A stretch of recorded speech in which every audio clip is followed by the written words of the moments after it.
You had the tea, so I didn't get your water.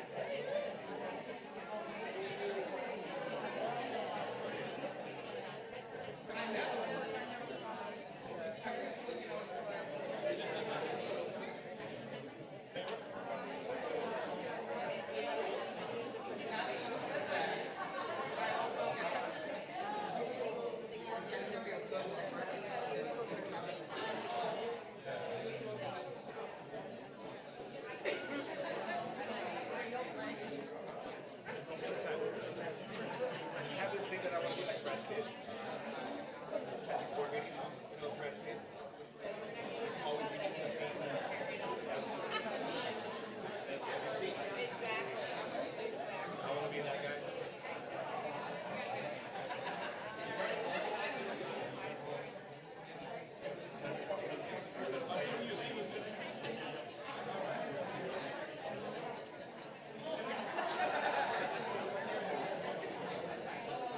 What goes in the clothes, they're gonna go into innovation. Yes, sir. Make sure it's clear outside 10-4. I'll make sure. with the lawyer. And let Jameson know that's where they're gonna come down.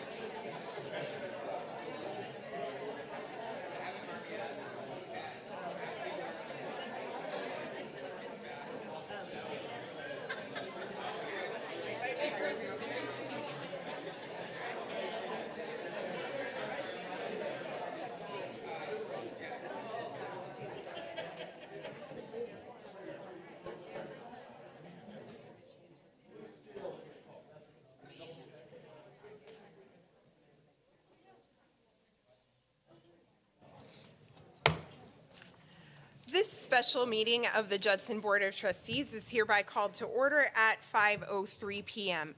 I am very pleased that you have taken time to join us this evening. In compliance with the State Government Code on Open Meetings, tonight's agenda has been appropriately posted. We have established a quorum, and I will call roll. Mr. Macias? I'm present and welcome. Thank you. Mr. Diaz? Present. Ms. Eaton? Present. Ms. King? Shatanya King, present. Ms. Knoyer? Suzanne Canoyer, present. And I'm Jennifer Rodriguez, and I'm present, and Ms. Pichelle is navigating traffic and will be here shortly. And to my left is our interim superintendent, Dr. Fields. Hi. Okay, we will go next into acknowledgement of visitors and citizens to be heard. We have one person who has signed up, Ms. Veronica Tellez. If you could come on up. Thank you. I don't think so.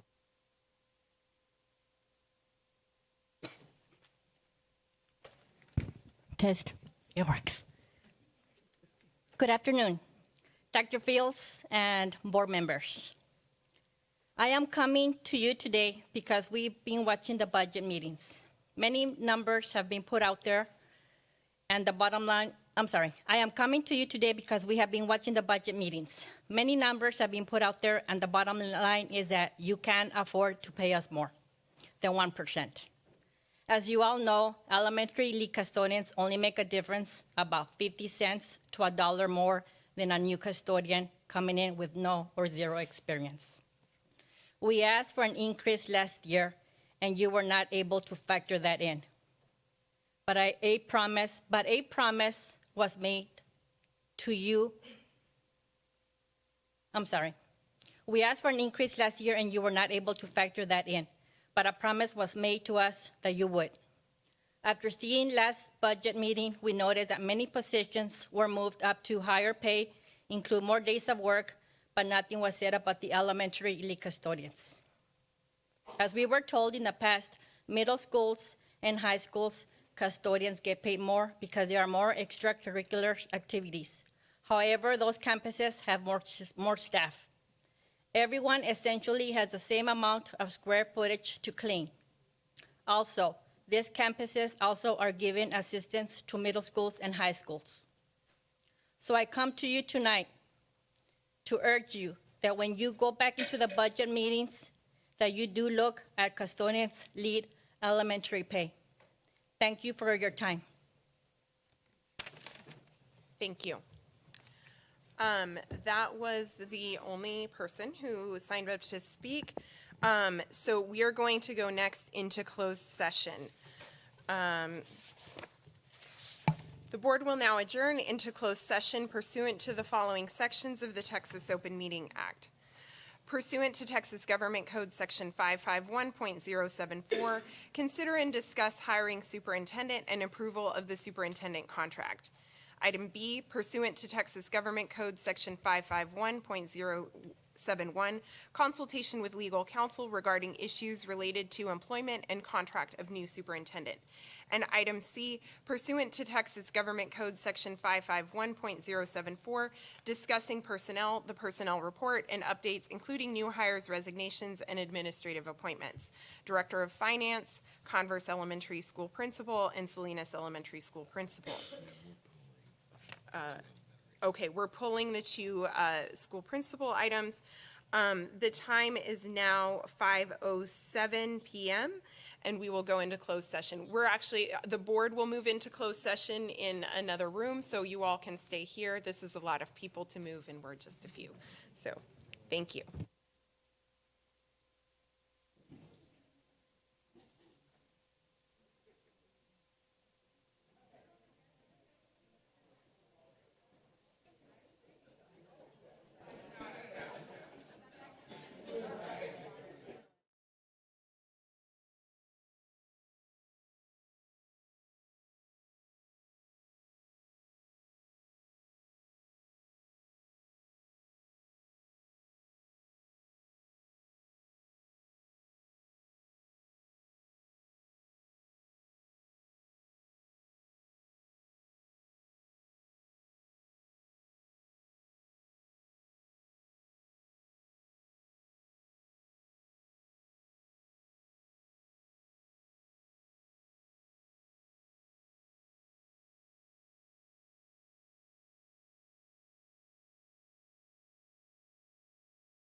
The board will now reconvene in open session.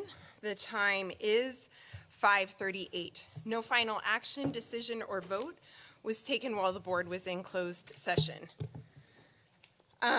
We will now go on to item 4, consider and take possible actions regarding items discussed in closed session. Item A, consider and take possible action to hire superintendent and approve the superintendent's contract. Do I have a motion? I move that we hire Dr. Milton R. Robb Fields III as superintendent of Judson ISD and approve the terms of the superintendent's contract as disclosed as discussed in closed session. Second. That's been moved and seconded.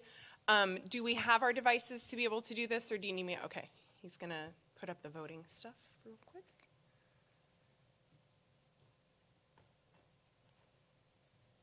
Sorry for the delay. Do you need me to have them take attendance, sir? Okay, so first mark yourself present. Oh, just a second. I think I have to proceed. There we go. Okay, we are all present, so it's been moved and seconded, so I'm going to proceed to vote. And we are now voting on the motion to accept Dr. Fields' contract. And it is a unanimous vote.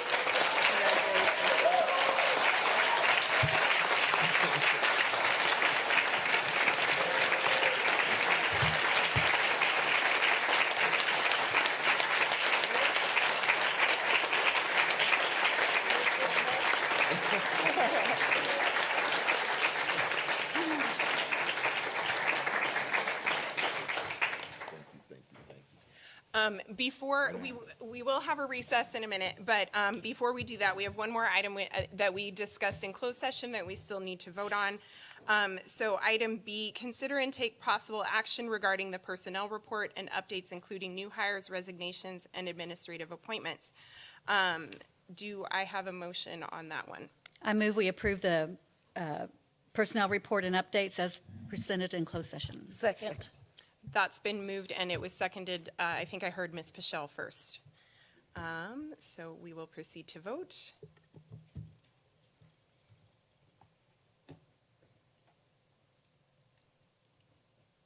Sometimes the devices get a little finicky. Don't read anything into it. There we go. Good thing that didn't happen on the last vote. That would have been. All right, so that item passes unanimously. So I have the contract right here, and I will have Dr. Fields sign it. And I believe there's also a short video that our communications department would like to show to us as well. So. Gotcha.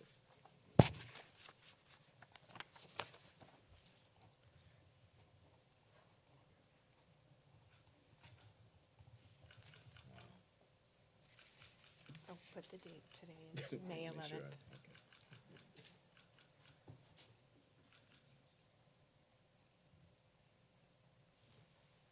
Thank you, sir. Yes, ma'am. My hands shaking. How you feel? All right. All right, that is all official. Thank you, sir.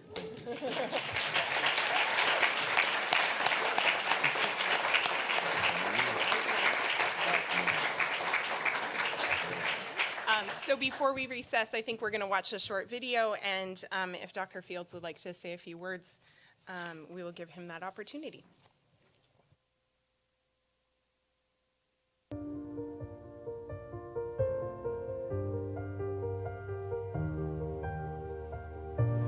I am Dr. Fields, newly appointed superintendent of Judson Independent School District. It's a dream come true.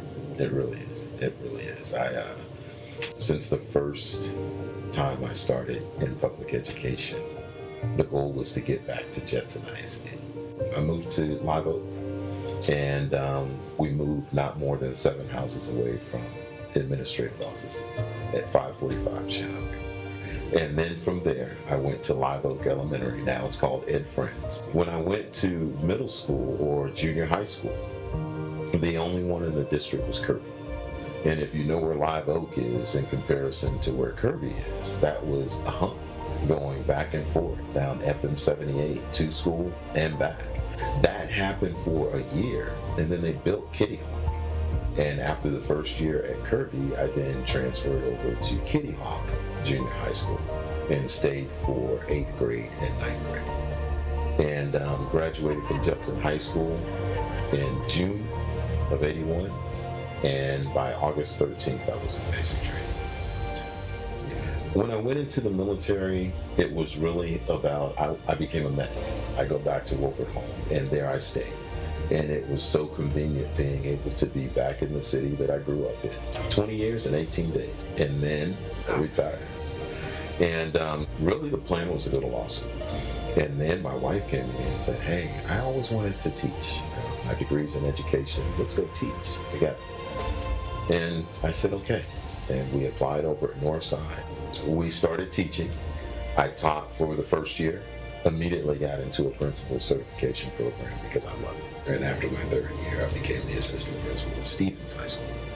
And 2 years as an assistant principal, I applied for the principalship over at Wagner High School and received it. And then there I was assigned for 8 years and then brought to central office. And I've been here since 2015. Then the goal became to be superintendent.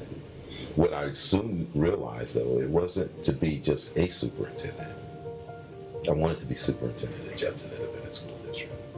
I can tell you as a student in the district, all of those character traits that you learn in Judson, the perseverance, the caring about the community that you're in, and I wanted to get back to Judson to give back. We believe in our students. We care about our students. And this is a family. This is a community that has always stood proud of where they came from and who they are. Judson is the destination district. Judson is the place where you want to be. And Judson is the place that you want to be.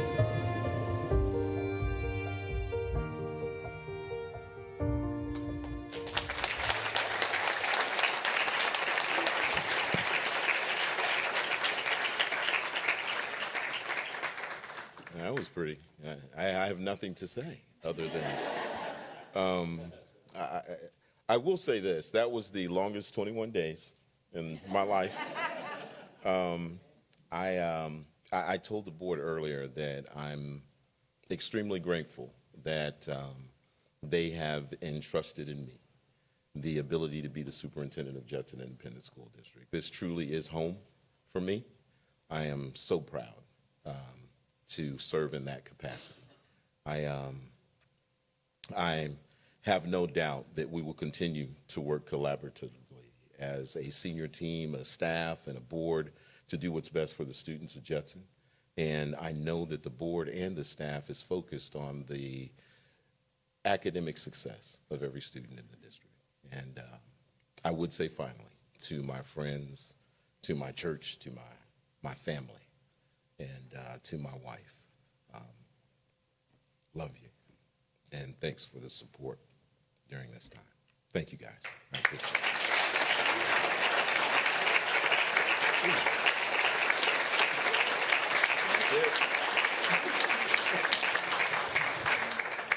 All right, I believe that our communications team has set up a small reception in the lobby for everybody to come in and congratulate Dr. Fields. So we'll recess for a few minutes to be able to do that, and then we'll resume the rest of our meeting. So I invite the public to join us out there, and the time is 5:47, and we are going to recess at this time.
You hear me, Ruth? Okay. All right. So the time is now 6:11, and we'll return from recess. We're now ready to speak about item 5, discussion items and reports. Discuss and review information on proposed 2023-2024 fiscal year budget, and discuss 2023-2024 compensation plan. I'll turn it over to our superintendent, Dr. Fields. Thank you so much. We went through, this will be the third of our budget process meetings, and this time we wanted to focus on some of the recommendations that the board has given us thus far going forward. And we heard you loud and clear when it came to the percentage increase and some of the things that we can do. And Ms. Davis has sat down with the finance team and came up with some innovative ways that we can compensate the employees as we move forward and give a better understanding of exactly where we're going to fall next year and going forward in terms of our fund balance and how much money we'll have available in each category. So, Ms. Davis, you want to go ahead and start? Absolutely. Good evening, board members. Today everybody should have a copy of the PowerPoint presentation right in front of you, and we're just going to walk through it. And if you have any questions as we go along, please feel free to just ask. So on our first page, I know that we ended the last budget workshop with a reminder to make sure that we focus on our goals as we're considering our budgets that we're getting ready to adopt on June 22nd. And so we do base our budgets on our vision and mission, and they are student-centered. And our vision is Judson ISD is producing excellence. Our mission is that all Judson ISD students will receive a quality education, enabling them to become successful in a global society. That's important to keep in mind as we're talking about the budgets and the decisions that we're making, that they are student-centered. So today we're going to continue to review some of our budget assumptions, and we're going to discuss and review the option that we talked about on the April 8th workshop, and then discuss some changes to the compensation plan given the additional options that we're sharing with you today. And then take a look at the 3 proposed budgets. So come June 22nd, board members, you will be adopting our general fund budget, our child nutrition budget, and our debt service budget. So even though we focused on the local budget last time, we're going to be presenting our numbers thus far, where we are with our debt service and where we are with our child nutrition fund. Are we able to are we prepared to put the PowerPoint on the screen so that the public can see it, or no? I don't have it with me. Okay, no, it's Who's logged in? okay. If we I can understand. share it, maybe we can pull it. If you send it to Lacey, she can pull it. It's okay. We'll just maybe give a more thorough narration of the slides Yes. so Yes, that ma'am. if people are watching the recording, that they can get that. Absolutely, absolutely. So we'll start out with our budget assumptions. And so once we are considering our budget, something to keep in mind is that most of our local budget comes from our enrollment and the attendance of our students. That is high priority in the funding that we receive from the state. So our projected average daily attendance is 22,231. We always want to be conservative when we take a look at that because the attendance of our students matters when we're thinking about the projected revenue that we are going to receive from the state. Currently, we're at 92.44% ADA. Know that that does fluctuate often, right, daily. But we are working together with our departments to ensure that we are able to get our students here in school. There's a 7-step truancy process that has been enacted, and within that, we're making sure that students and families understand that even though COVID recovery is difficult, we need our students in classrooms. If we learned anything from COVID is that students learn best in school. And so we are conducting home visits. We are starting to take our cases back to court if need be in the more extreme measures. Our goal currently is 96%, but we are doing some things to be preemptive in getting students here. I know that there are some videos out there where we explain to parents the importance of students attending school. So I say all that just to remind everybody about the importance of students being in attendance and how that really impacts the revenue that we receive from the state. So that being said, another major factor in the revenue that we get from our state is our local taxes. And I know that you all have received your letters on your appraisals on your home, and we know that that has increased. And so our estimated taxable value that we have received from our preliminary taxes is about $16 billion. We will receive our certified values on July 25th, which will be after we adopt our budget, but that's the reason for our amendments. We adopt our budget, we are a July 1st fiscal year, so we'll adopt on June 22nd, and then we receive our values afterwards. So then we continue to make amendments as the year goes by. That being said, we take a look at our historic tax collection history, and so far we're about at 98%. I know that last time we were asked, what would it be if we were able to collect 98.5%? And so we did look that up. That's about $500,000 more in revenue, but our trend has been around 98%.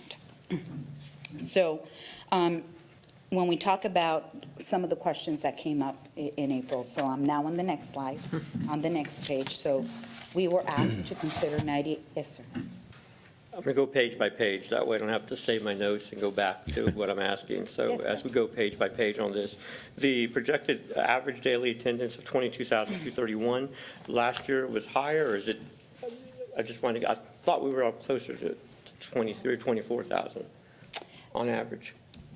I think you, go Go ahead. I think you may be confusing the number of students that are enrolled versus our average daily attendance. The way that we get paid are the ones that actually show up. So we try and be conservative with that estimate, because if we overextend ourselves and then that number of students don't show, and right now, So yes, sir, go speaks ahead. then to the 92.4% that you're saying, and we're trying to get to 96%. And historically, has it been 92.4? Has it been higher or lower? I checked around with other districts. They're at 90 and 91%. And the reason why is coming back from COVID, a lot of people are struggling with we're not doing online deals anymore. We're not doing online education anymore.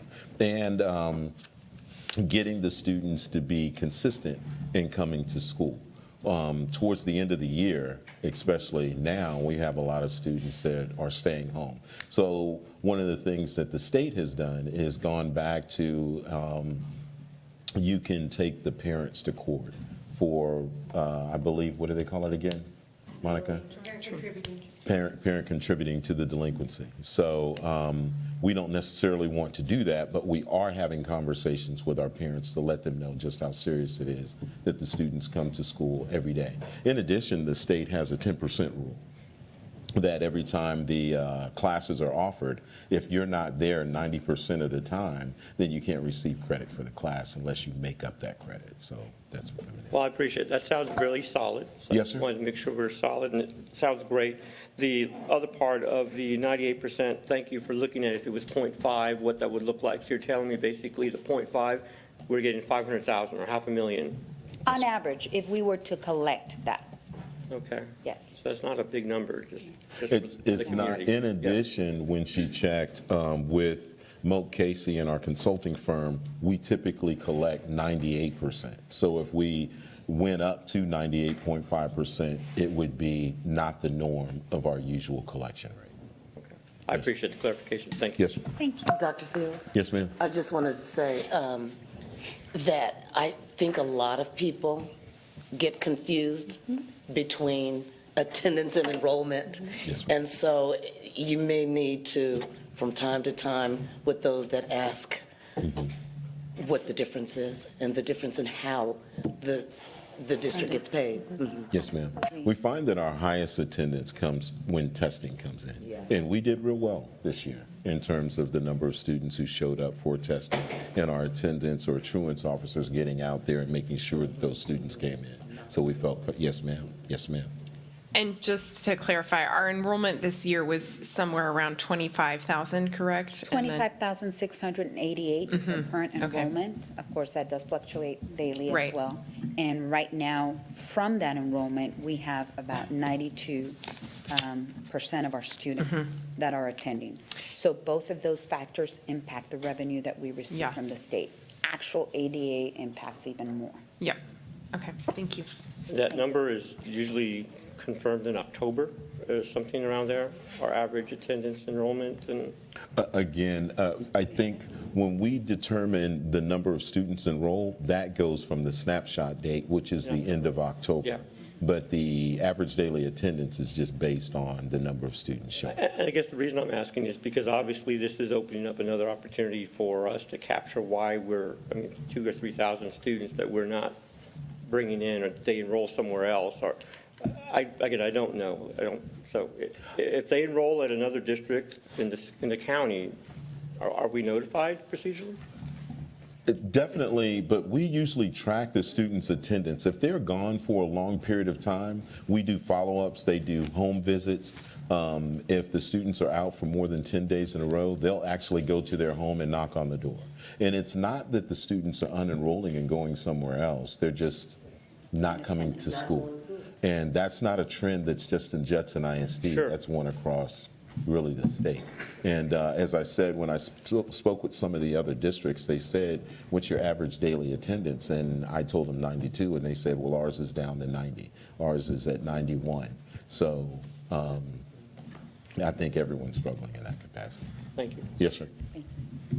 And so then the second bullet on the questions from the April budget workshop, we just want to make sure that we are addressing those first. We were reminded to align the budget with the district goals. Board members, this last year, we had some goals, particularly in third grade reading, in math. And so when you think about improving achievement in reading and math, you'll see that some of the options that we're going to present to you today focus on the retention of those teachers and understanding that consistency breeds progress. So we want to be able to think of how we are providing incentives to ensure that our teachers start with us and they end with us, so that the student can experience a teacher throughout the entire year and not a teacher that, leaves mid-year or starts mid-year. So some of the incentives that we're going to share with you today hopefully will project that. So let's go into the compensation options. Oh, one last piece, the third bullet. We were also asked to ensure that we present to you an auxiliary staff incentive within this compensation, and you will see that in options 2 and 3 today. So I'm going to start off by reminding everybody of the first option that we shared back on April 18th, and that's what we're calling option 1. Back on April 18th, we presented to you a raise of 1%. And the reason we did that is, if you recall, last year, we just provided a raise of 6%. So we're coming in a little bit conservative, and so we proposed a 1% raise to all staff based on the midpoint. In addition, we were going to continue to provide the winter incentive. Our proposal is to continue with the winter incentive of $1,000 to all staff. You had to be employed from September 1st through the 30th. And then all staff would also receive a spring incentive, which you would have to be employed from January 1st through May 31st. In addition, we focused on the fall sign-on for teachers. We know that teachers spend a lot of their own personal money in getting their classroom set up. So we wanted to provide a way to help our teachers with that cost. And then if you stayed with us all year, this is beneficial for the student, it's beneficial for the district. And so that we called the All-Star incentive. It's an incentive that teachers would receive after the year is over, after testing is over, and that would be $500 after STAR. And then we had also discussed in the very first workshop that we presented back in February, the fact that we have about this current school year 102 teachers under the District of Innovation Plan. These are subject area experts, but they may not have been through an educator preparation program where they could probably focus on methodologies and way to help control classroom management. So we know that having a direct mentor would be impactful to the classroom for those teachers. And so it was shared that we consider a DOI mentor stipend. And so we left that in there as the option 1. So this is just a reminder of the option number 1. Can I ask a quick question? I apologize. I know this was presented at the board workshop in April, but the January 1st, should we change that to be the first day of the new semester? Okay. correct. Just because I'm thinking about those December grads that we might be hiring for vacancies mid-year, and their start date would probably be the first day after the break, right? Yes. Okay. All right, so then we have our option 2. So after the feedback that we received from our board members from our last workshop, and we also gave a teacher survey where we considered what are some of the incentives that would help recruit our teachers and retain the teachers that we currently have. So after the feedback we received, after the survey results, and our first teacher task force meeting that we held this week, we have option 2. Option 2 consists of a 2% raise for teachers and professionals, and a 3% raise for auxiliary and para, plus the incentives that we discussed in option 1, the winter incentive, the spring incentive, and an additional incentive for our auxiliary and paras that we're calling an attendance incentive. The attendance incentive for auxiliary and paras would be a total of $1,200 throughout the year, but it would be paid out quarterly, $300 per quarter. And then specific procedures will be established as to the number of days and all of that for the attendance. So we're looking at option 2, a raise at 2% for our teachers and professionals based on the midpoint, a raise of 3% for our auxiliary, our paraprofessionals, and our clerical based on our midpoint, the winter incentive for all staff at $1,000, the spring incentive, all staff at $1,000. The fall sign-on payment will continue for our teachers at $500. The All-Star incentive, that's the after-star, thank you for being with us all year, for an additional $500. And the DOI mentor stipend. So you can see that there's a big difference there in a way to show our appreciation for our entire staff within the district. So that is option 2. Now, one of the things that we are doing in order to help cover some of the costs is you can see some of this would come out of our general fund, and some of these incentives we would cover from our ESSER funds. Our ESSER funds are federal funds that we received after COVID to help the recovery and learning. And those funds actually will end at the end of next school year. So we want to be able to use those funds to reward our teachers. So that's option 2. And we're bringing you an additional option that we're calling option 3. But before we talk about option 3, you have a chart there that shows our teachers by years of experience, and we're banding the teachers by years of experience. So you can see that we have a great spread of experience we have 173 new teachers, 520 teachers in years 1 through 5. We have a great deal of teachers in 11 to 20 years plus. So for a total of about 1909 teachers. I say that because it's important to take a look at the span. After receiving the feedback that we've heard from our board members in previous meetings, the feedback that we've received from our teachers through the teacher survey and the teacher task force, we want to find a way to reward our teachers that have greater experience and to ensure that our scale is competitive. So that takes us to option 3. So in option 3, what we have is we have still a 2% teacher raise and professional raise, the 3% auxiliary raise for auxiliary and paras that we just discussed, plus step incentives. So what we mean here is we have everything that we discussed, the 2% for teachers, auxiliary 3%, the third arrow, an incentive for all non-teachers at $1,000 in the winter and $1,000 in the spring.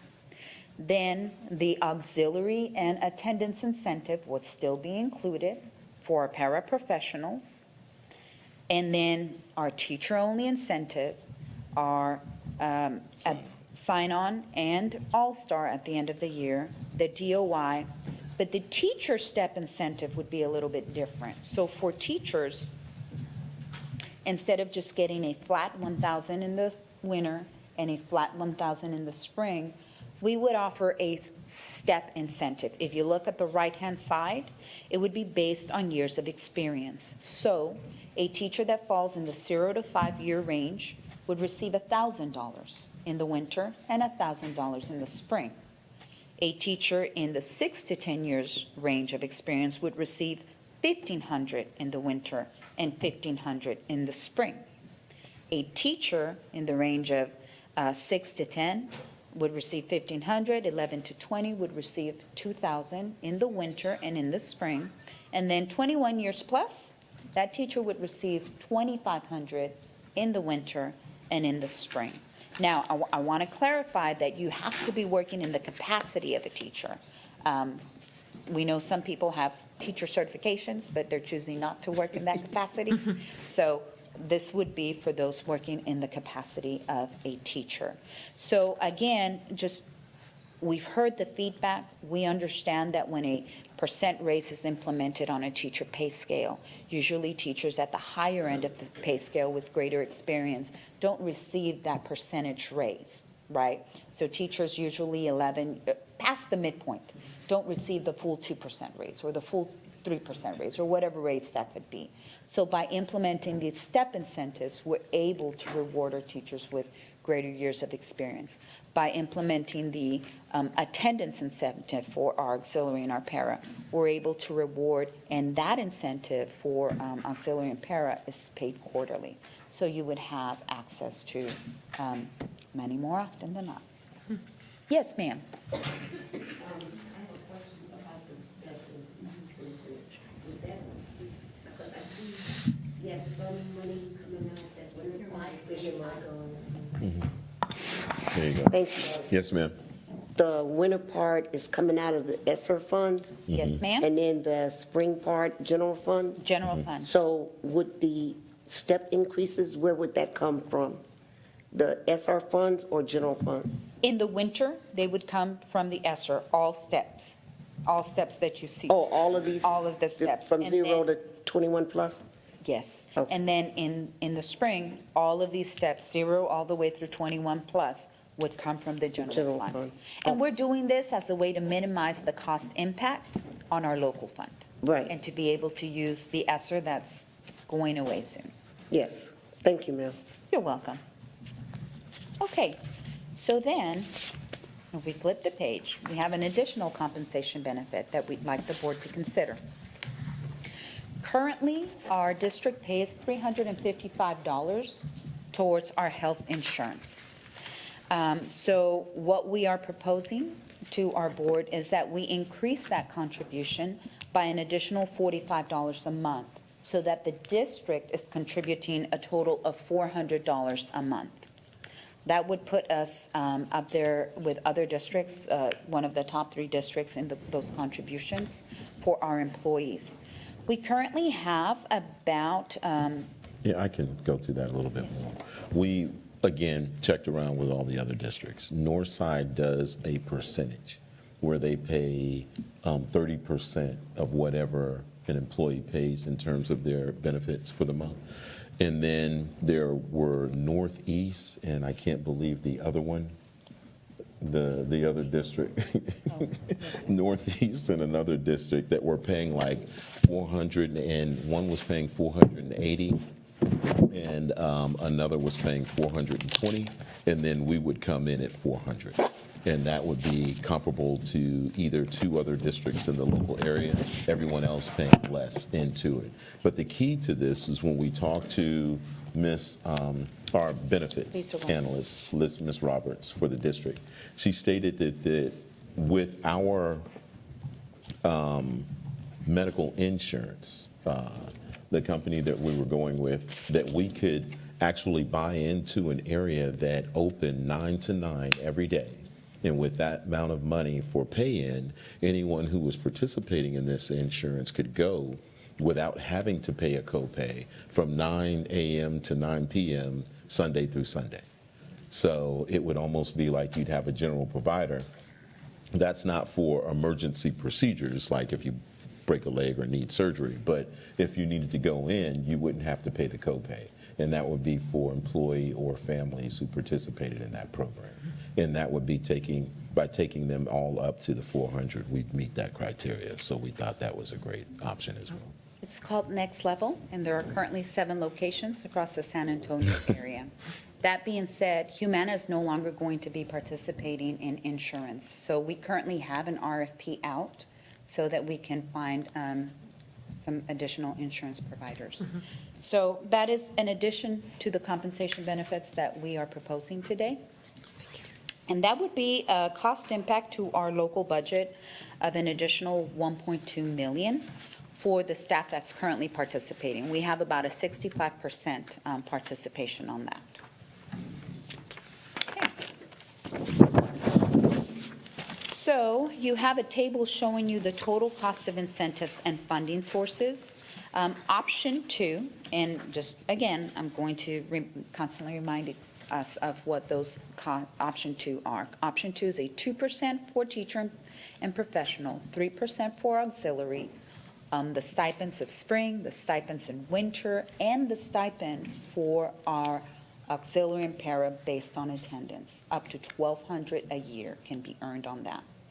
So you can see that that option 2 would be an additional cost of $11.7 million, using round numbers. And in this presentation, what you see highlighted in blue, the spring incentive, the attendance incentive, and the DOI incentive would be paid from general fund.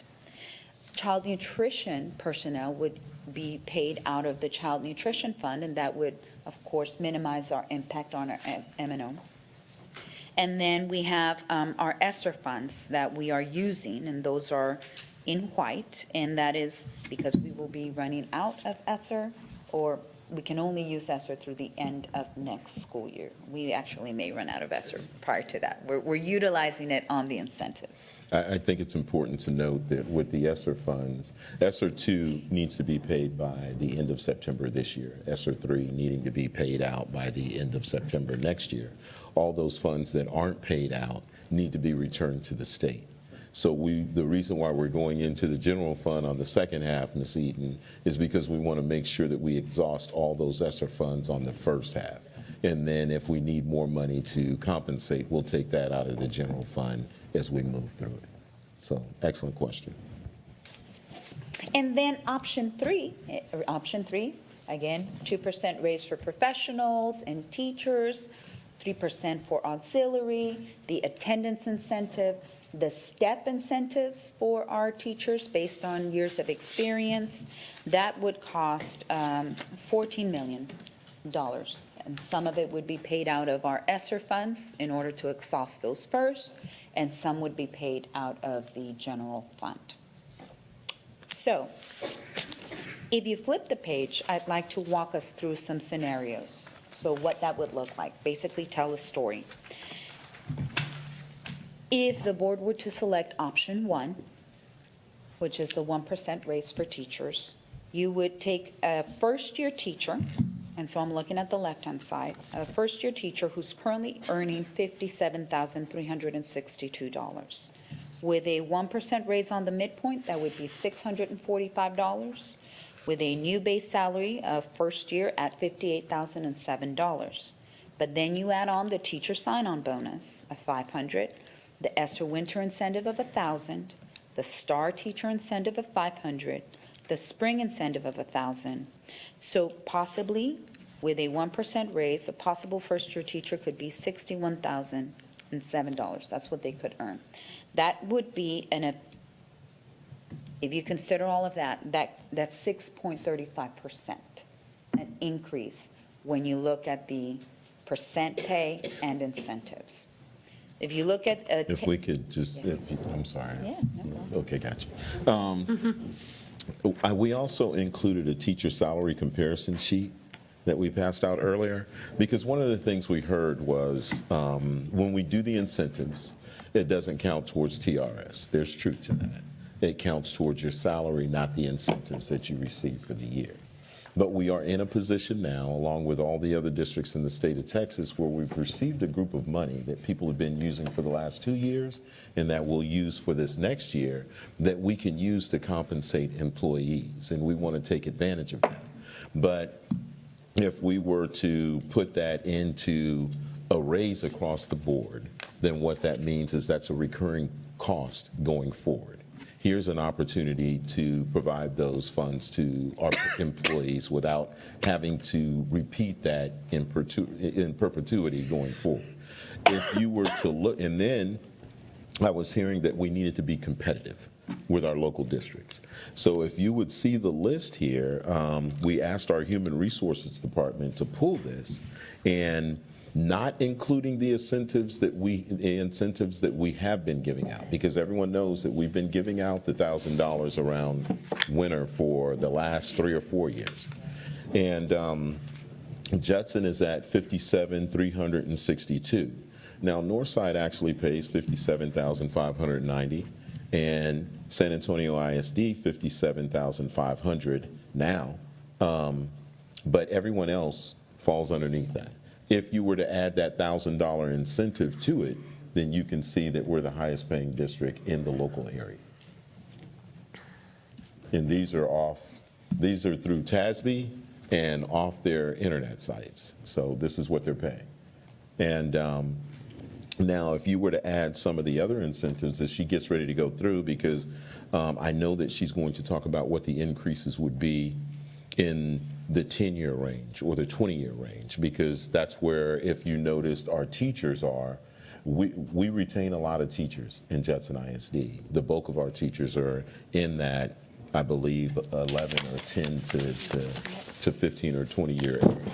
So she'll talk about those as well. I just wanted everyone to understand that where everyone else is trying to give percentage increases this year, they're trying to catch up.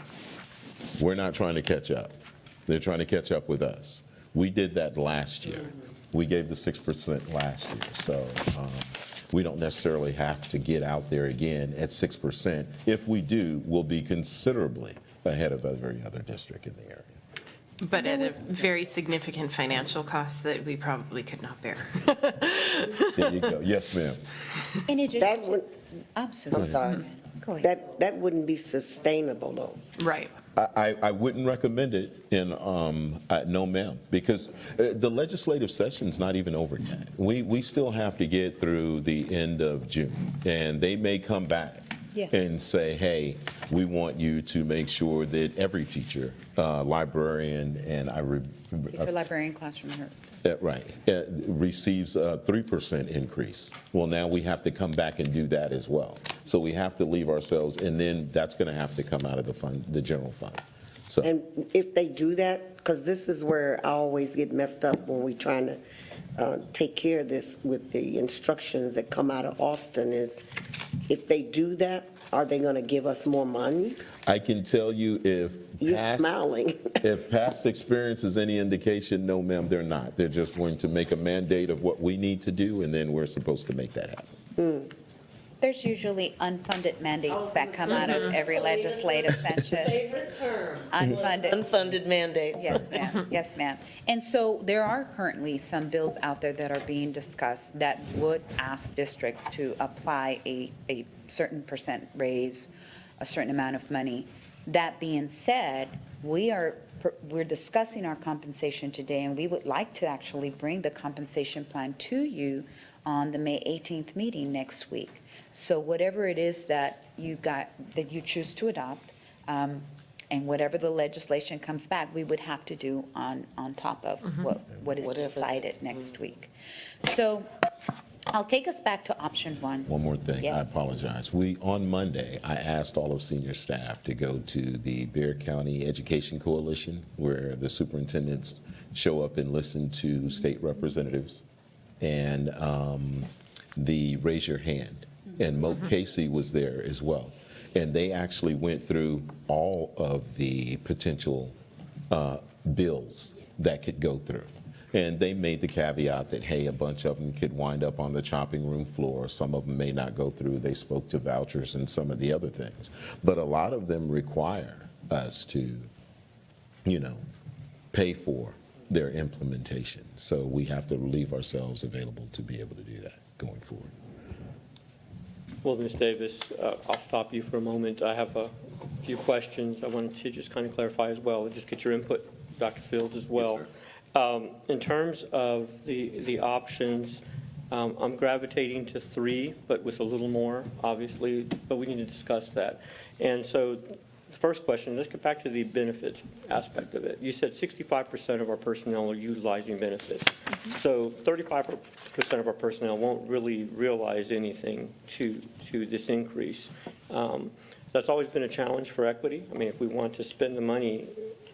So I like this proposal, but cognizant of the fact that we're still leaving some employees behind. So in some way, I'm just figured out what we can do about that. There may be nothing.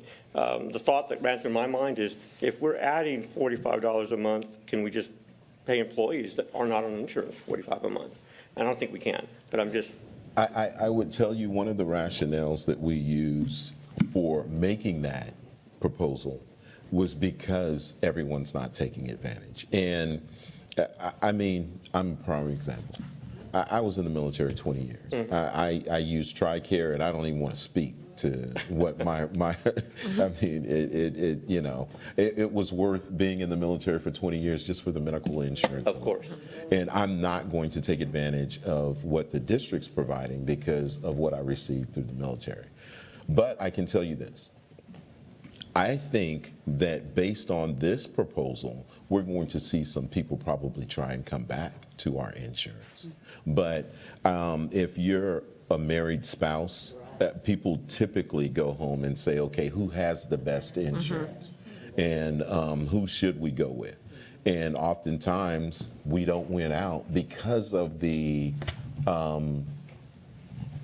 portion of contribution we used to put in. By getting to this level and what they'll be able to take advantage of, I can see people coming back. But I'd hate to overextend ourselves by just, this is an area where I think that we could help our employees in the district. And I think at 65%, but we're planning on 70% coming back. Well, and obviously this is a forum for us to have back and forth dialogue. Yes, sir. One of the things that I did advocate when I went to the equivalent of the FRN conference in DC Yes, sir. was that we do have Congress look at enabling districts to collaborate on a much larger scale to offer better insurances across for all teachers, sort of like if they're government employees. Exactly. And that has not, but I'm thinking from our advocacy point, we may consider that as well, but certainly that would help employees, leveraging more employees to be on this plan. So I digress, but that's just a thought that I had in that process. I agree. The thing in regards to your teacher salary comparison for 2023, these numbers are this year, right? They don't incorporate what SAISD has already done to try to catch up. I ask that we not do that. I ask that we just go off of what this year was, because a lot of people, only one district currently has announced what they plan to do. Sure. I can give you some background on what San Antonio. You don't need to. I just want for the record to reflect, we knew we kicked it out of the ballpark last year. We Yes. knew that we were competitive. We knew this was incentive. So my next question is, did we evaluate how well these incentives worked? I mean, we put money in terms of adding these incentives for retention purposes. And as I mentioned in the last budget meeting, our circumstances were different. So we can't just throw money in. If the goal is retention and recruitment, can we validate that we saw the intentional recruitment? And if we saw the retention? My guess is we probably didn't. And again, just for discussion. No, you bring up a good point, Mr. Macias. I would say that the chart that I showed shows how competitive we are in the local area. So you would think, based on that competition outweigh of Judson, that we wouldn't have an issue. But the issue that's out there is bigger than San Antonio or Judson ISD. It is a statewide, nationwide issue where it is difficult to find people to work in education. And we, as well as other districts, because other districts, and I mean, I don't mean to have Ms. Nava come up, but she says she's already had districts contact us based on our DOI amendment that allows people to come in that are degreed, that may have some subject area expertise in the areas of math, science, English, and social studies, and work on their certification while we employ them.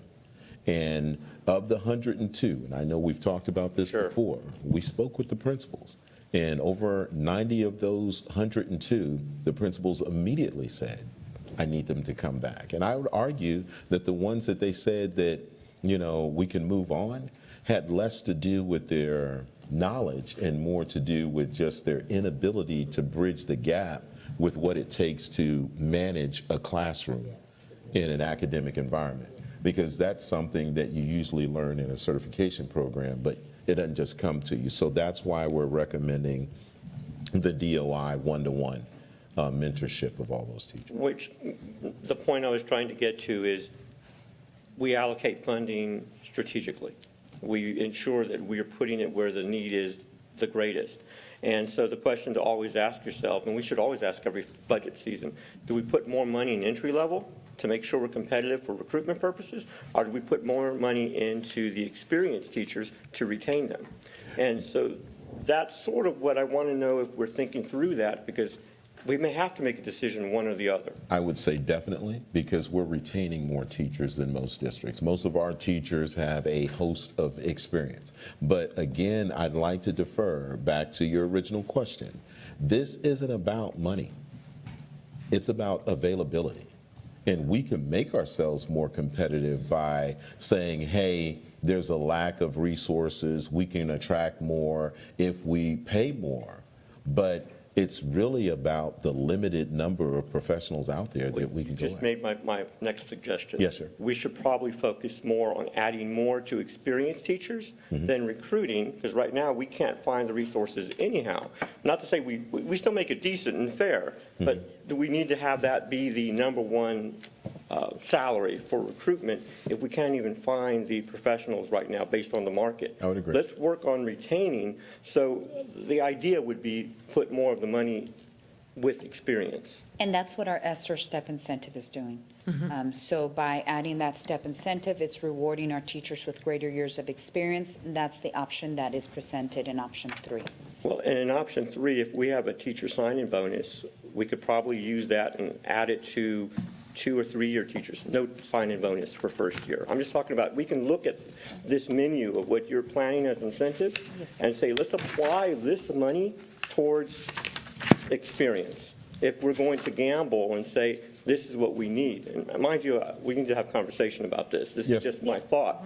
But the first year teachers, we're not, I mean, we discussed, they're not there. We're having a hard time finding them. And so why don't we look at retention? The signing bonus is only on the option 1, correct? It's on option Actually, the That's on sign-on bonus 2 is and on 3. option 1, 2, and 3. Oh, okay. Yeah. The difference is in option 3, we wanted to be able to reward those with greater experience. Yeah. Now, when you consider the percent raise, when you're looking at a teacher salary, the way it works, and I guess this would be the, share this? Definitely. Okay. I will take one and pass them. And I think while you're passing that out, like my We- thought here is it has to be a both and approach, right? We need to retain and we need to recruit and we need to reward our teachers. Like it's all of those things.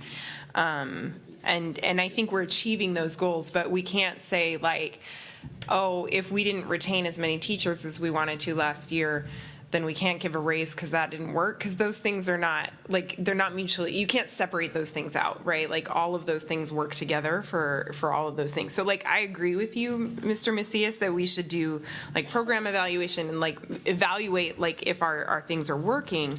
And we should reward our teachers for their longevity. And we need to do a variety of things for lots of people because, you know, just retaining our long-term teachers isn't going to solve vacant positions. Thank you. So I only provided limited copies of this, only because I don't know what it is that you're going to vote on or what it is that, so I don't want to put out copies that have a certain percentage out there. because I don't know what your feedback will be and which option it is that you will go towards to. But when you're looking at a percent raise, for example, when you look at a percent raise for teachers, you can add that 2%. Well, that 2% would actually be applied to your teachers that are new. But as you go through greater years of experience, because we apply that 2% on the midpoint, teachers beyond the midpoint actually don't see that 2%. And so to alleviate that, we add that step incentive. So, and most districts work like that. When you say it's a 2% raise, it's not a 2% actual. What we do is we take the amount, actually I passed them all out, I didn't keep one for myself. You take the amount at. Is that it right there? Oh, thank you, yes. You take the, for example, years of experience at 20%, that's 64,482. You actually take 2% of that, which is about 1,290.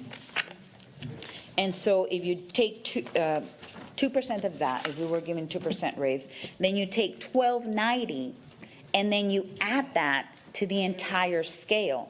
Well, 1,290 effectively isn't 2% for a teacher at 25 years. And so in order to mitigate that difference, we proposed the ESSER incentive. So we're kind of killing two birds with one stone, right? We're able to address our teachers who are here with the sign-on, with the, we would like you to stay here through the end of the year, and give them that after-star, all-star incentive. But then we also need to do something for our teachers with that year of experience, because time and time again, we've heard when we've given our previous raises, hey, that's not really 2%, I'm calculating, or that's not really 3%. So this is definitely an incentive that I know hasn't been brought to you in the recent years that at least I've been here, so we wanted to be able to offer that option to consider. And that would address some of the, reward our teachers who are seasoned and who bring a lot of value and skill to our district and are able to mentor our younger teachers. So Well, that, yes, sir. I would just rebut, just so I'm very clear, I would be open to possible reevaluation in any of the options, what we give in terms of the incentives for year one teachers, and Yes, sir. apply that budget uniformly towards the senior teachers or teachers with 2 or 3 years, whatever, more experience. Absolutely. But the last part I wanted to mention too was that when I'm talking strategically, we're also looking at critical need areas, areas where we're having potential challenges with retaining. I remember last year I put on the agenda to increase our police force. We couldn't find police officers even though we added the positions to our budget, which was that a compensation issue? Was it, again, lack of supply and demand? So if we're trying to fill police officers for the safety of our district, where is the opportunity for us to address that? So I'm trying to figure out, this is our universal plan, but strategically, where do we need to evaluate our compensation plan in those specific areas where there is need? Yes, so as we go through, you will see that in our, if you go to page number 2 of the handout that I just shared with you, for our police officers, we know we mentioned last time that we are considering proposing to increase their number of days from 230 to 240. And if you add the 3% raise that we are proposing to that scale, you see that on the right-hand side, it's highlighted in yellow. And just as an example, we wanted to just walk you through what that would look like. So currently, a police officer is earning a minimum of $21.78 an hour. With a 3% raise, that would increase to $22.57, 3% raise on midpoint, I will say that. So if we just walk you through the math, currently it's $21.78. Throughout the year, a police officer might be earning $40,075 when we're looking at them at the minimum scale. When you add that 3% raise and you add the additional incentives, you're looking effectively at an 11.6% raise once you consider the incentive of the winter, the incentive in the spring, and the attendance incentive of up to $1,200.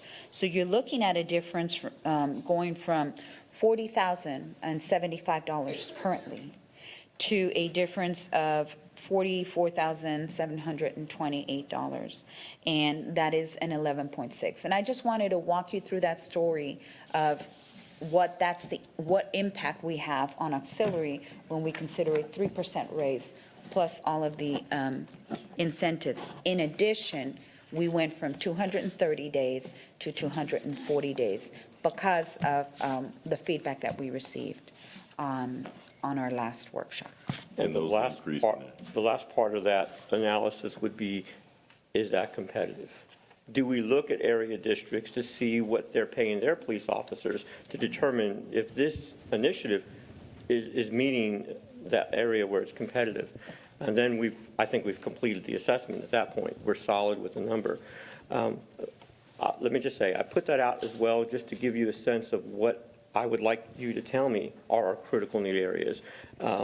And so once you identify that, we have an opportunity later in the budget cycle to address those areas. We don't have to do that here today.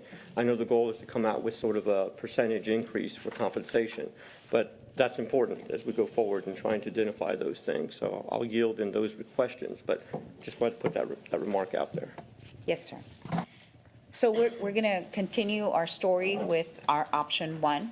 So just wanted to show you, that was a first-year teacher that I just shared with you. So if we take a look at our 10-year teacher, currently our 10-year teacher earns $61,282. If we're still at a 1% raise and we add all of the incentives, they could possibly be earning $64,927. That is effectively, when you take a percent raise plus the incentives, you're looking at a 5.95% increase to what their current pay is at the moment. You go to a teacher that has 20 years, you're looking at a 5.65% raise. This is under option one. We turn the page and we go to the option two story. Effectively, a first-year teacher could go from earning $57,362 right now to earning $61,652 with a 2% raise on midpoint and all of the incentives. That's a total percent increase of 7.5%. A 10-year teacher would go from $61,282 to $65,572, and that's effectively a total raise of 7% once you consider the incentives and the percent raise on midpoint of 2%. And then a 20-year teacher, just going to go all the way down, you're looking at an effective raise of 6.65% once you add the 2% raise on midpoint plus all of the incentives that we are discussing right now. That's option two. That's not the step incentive. So now let's flip the page and take a look at option three. So in option three, a first-year teacher would receive the basic $1,000 winter incentive and the basic $1,000 spring incentive that we discussed in the April workshop. That's effectively that 7.5% that we had talked about, right? But now take a look at a 10-year teacher. A 10-year teacher would receive a $1,500 winter incentive and a $1,500 spring incentive. That's an additional $3,000 in addition to the fall sign-on, in addition to the teacher all-star. So when you look at the total, they go from $61,282 to $66,572, and that's effectively a raise of 8.63%. We just wanted to share the story as we go along. And now we're going to take you to a teacher who's been here for 20 years that can start, currently starting at $64,482, could be earning with this step incentive of $2,000 in the winter, $2,000 in the spring. That's effectively a 9.75% raise. So we have offered a 6% raise last year. We're structuring things differently so that we can impact our local budget as less as we can, but also be able to use our ESSER funds so that we can reward our teachers with the money that we currently have. So that's option three. That's the story we want want to share for you to consider as you're thinking about which options are best. So your options for 1 year is 1 through 9, 10 years is 10 through 19, and then 20, is that how I'm just giving you the story. I'm taking a teacher at the first year, I'm taking a teacher at the 10-year, and I'm taking a teacher at the 20-year, and just giving you a little vignette right then and there. It's like a snapshot. Yeah. Sure. So, just so I can understand, so you're not a teacher that we've just hired that would qualify for year 1. You're now in your 2nd year. Which menu item are they going to be? They're going to still be doing the first one? Right. So it is definitely, Well, they would be earning what a second-year teacher is of earning? course, but it would still follow this first. Yeah, this it would first still one. follow with an addition of $12.90 at the Right, if you look back here, 2%. Sure, it's delineated. The incentive sure. would So the thing, thank you, Suzanne. is different. Yes, sir, the incentive would stay the same for a first-year teacher, 0 to 5 years. So my suggestion would be then that we've had studies before that talked about that we lose teachers, they don't make 5 years. In fact, some of them don't even, I mean, that's sort of a very critical area that we're trying to get them to 5 years for the level of experience in the classroom. Yes, sir. So I would like to see possibly us reducing that to the 5-year mark for that same incentive of keeping a teacher in the classroom, that higher opportunity to raise those additional sign-in bonuses and winter incentive and so forth at 1,500 at year 5, which is a target That's what area. it is. It's years, if you go back to, the slides don't have numbers, but if you go back to this one, The original. The one that Suzanne's trying to tell me to look at? yes. Thank you, Suzanne. 0 to 5 is $1,000, 6 to 10 is $1,500. So the $1,500 that it's Okay. showing for the 10 is also the same for somebody who's going from year to 5 to 6.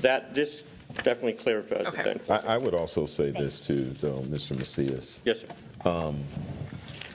We introduced to the board that we went back and surveyed the teachers to talk about what is it that you would have us look at to incentivize people to want to continue to come back.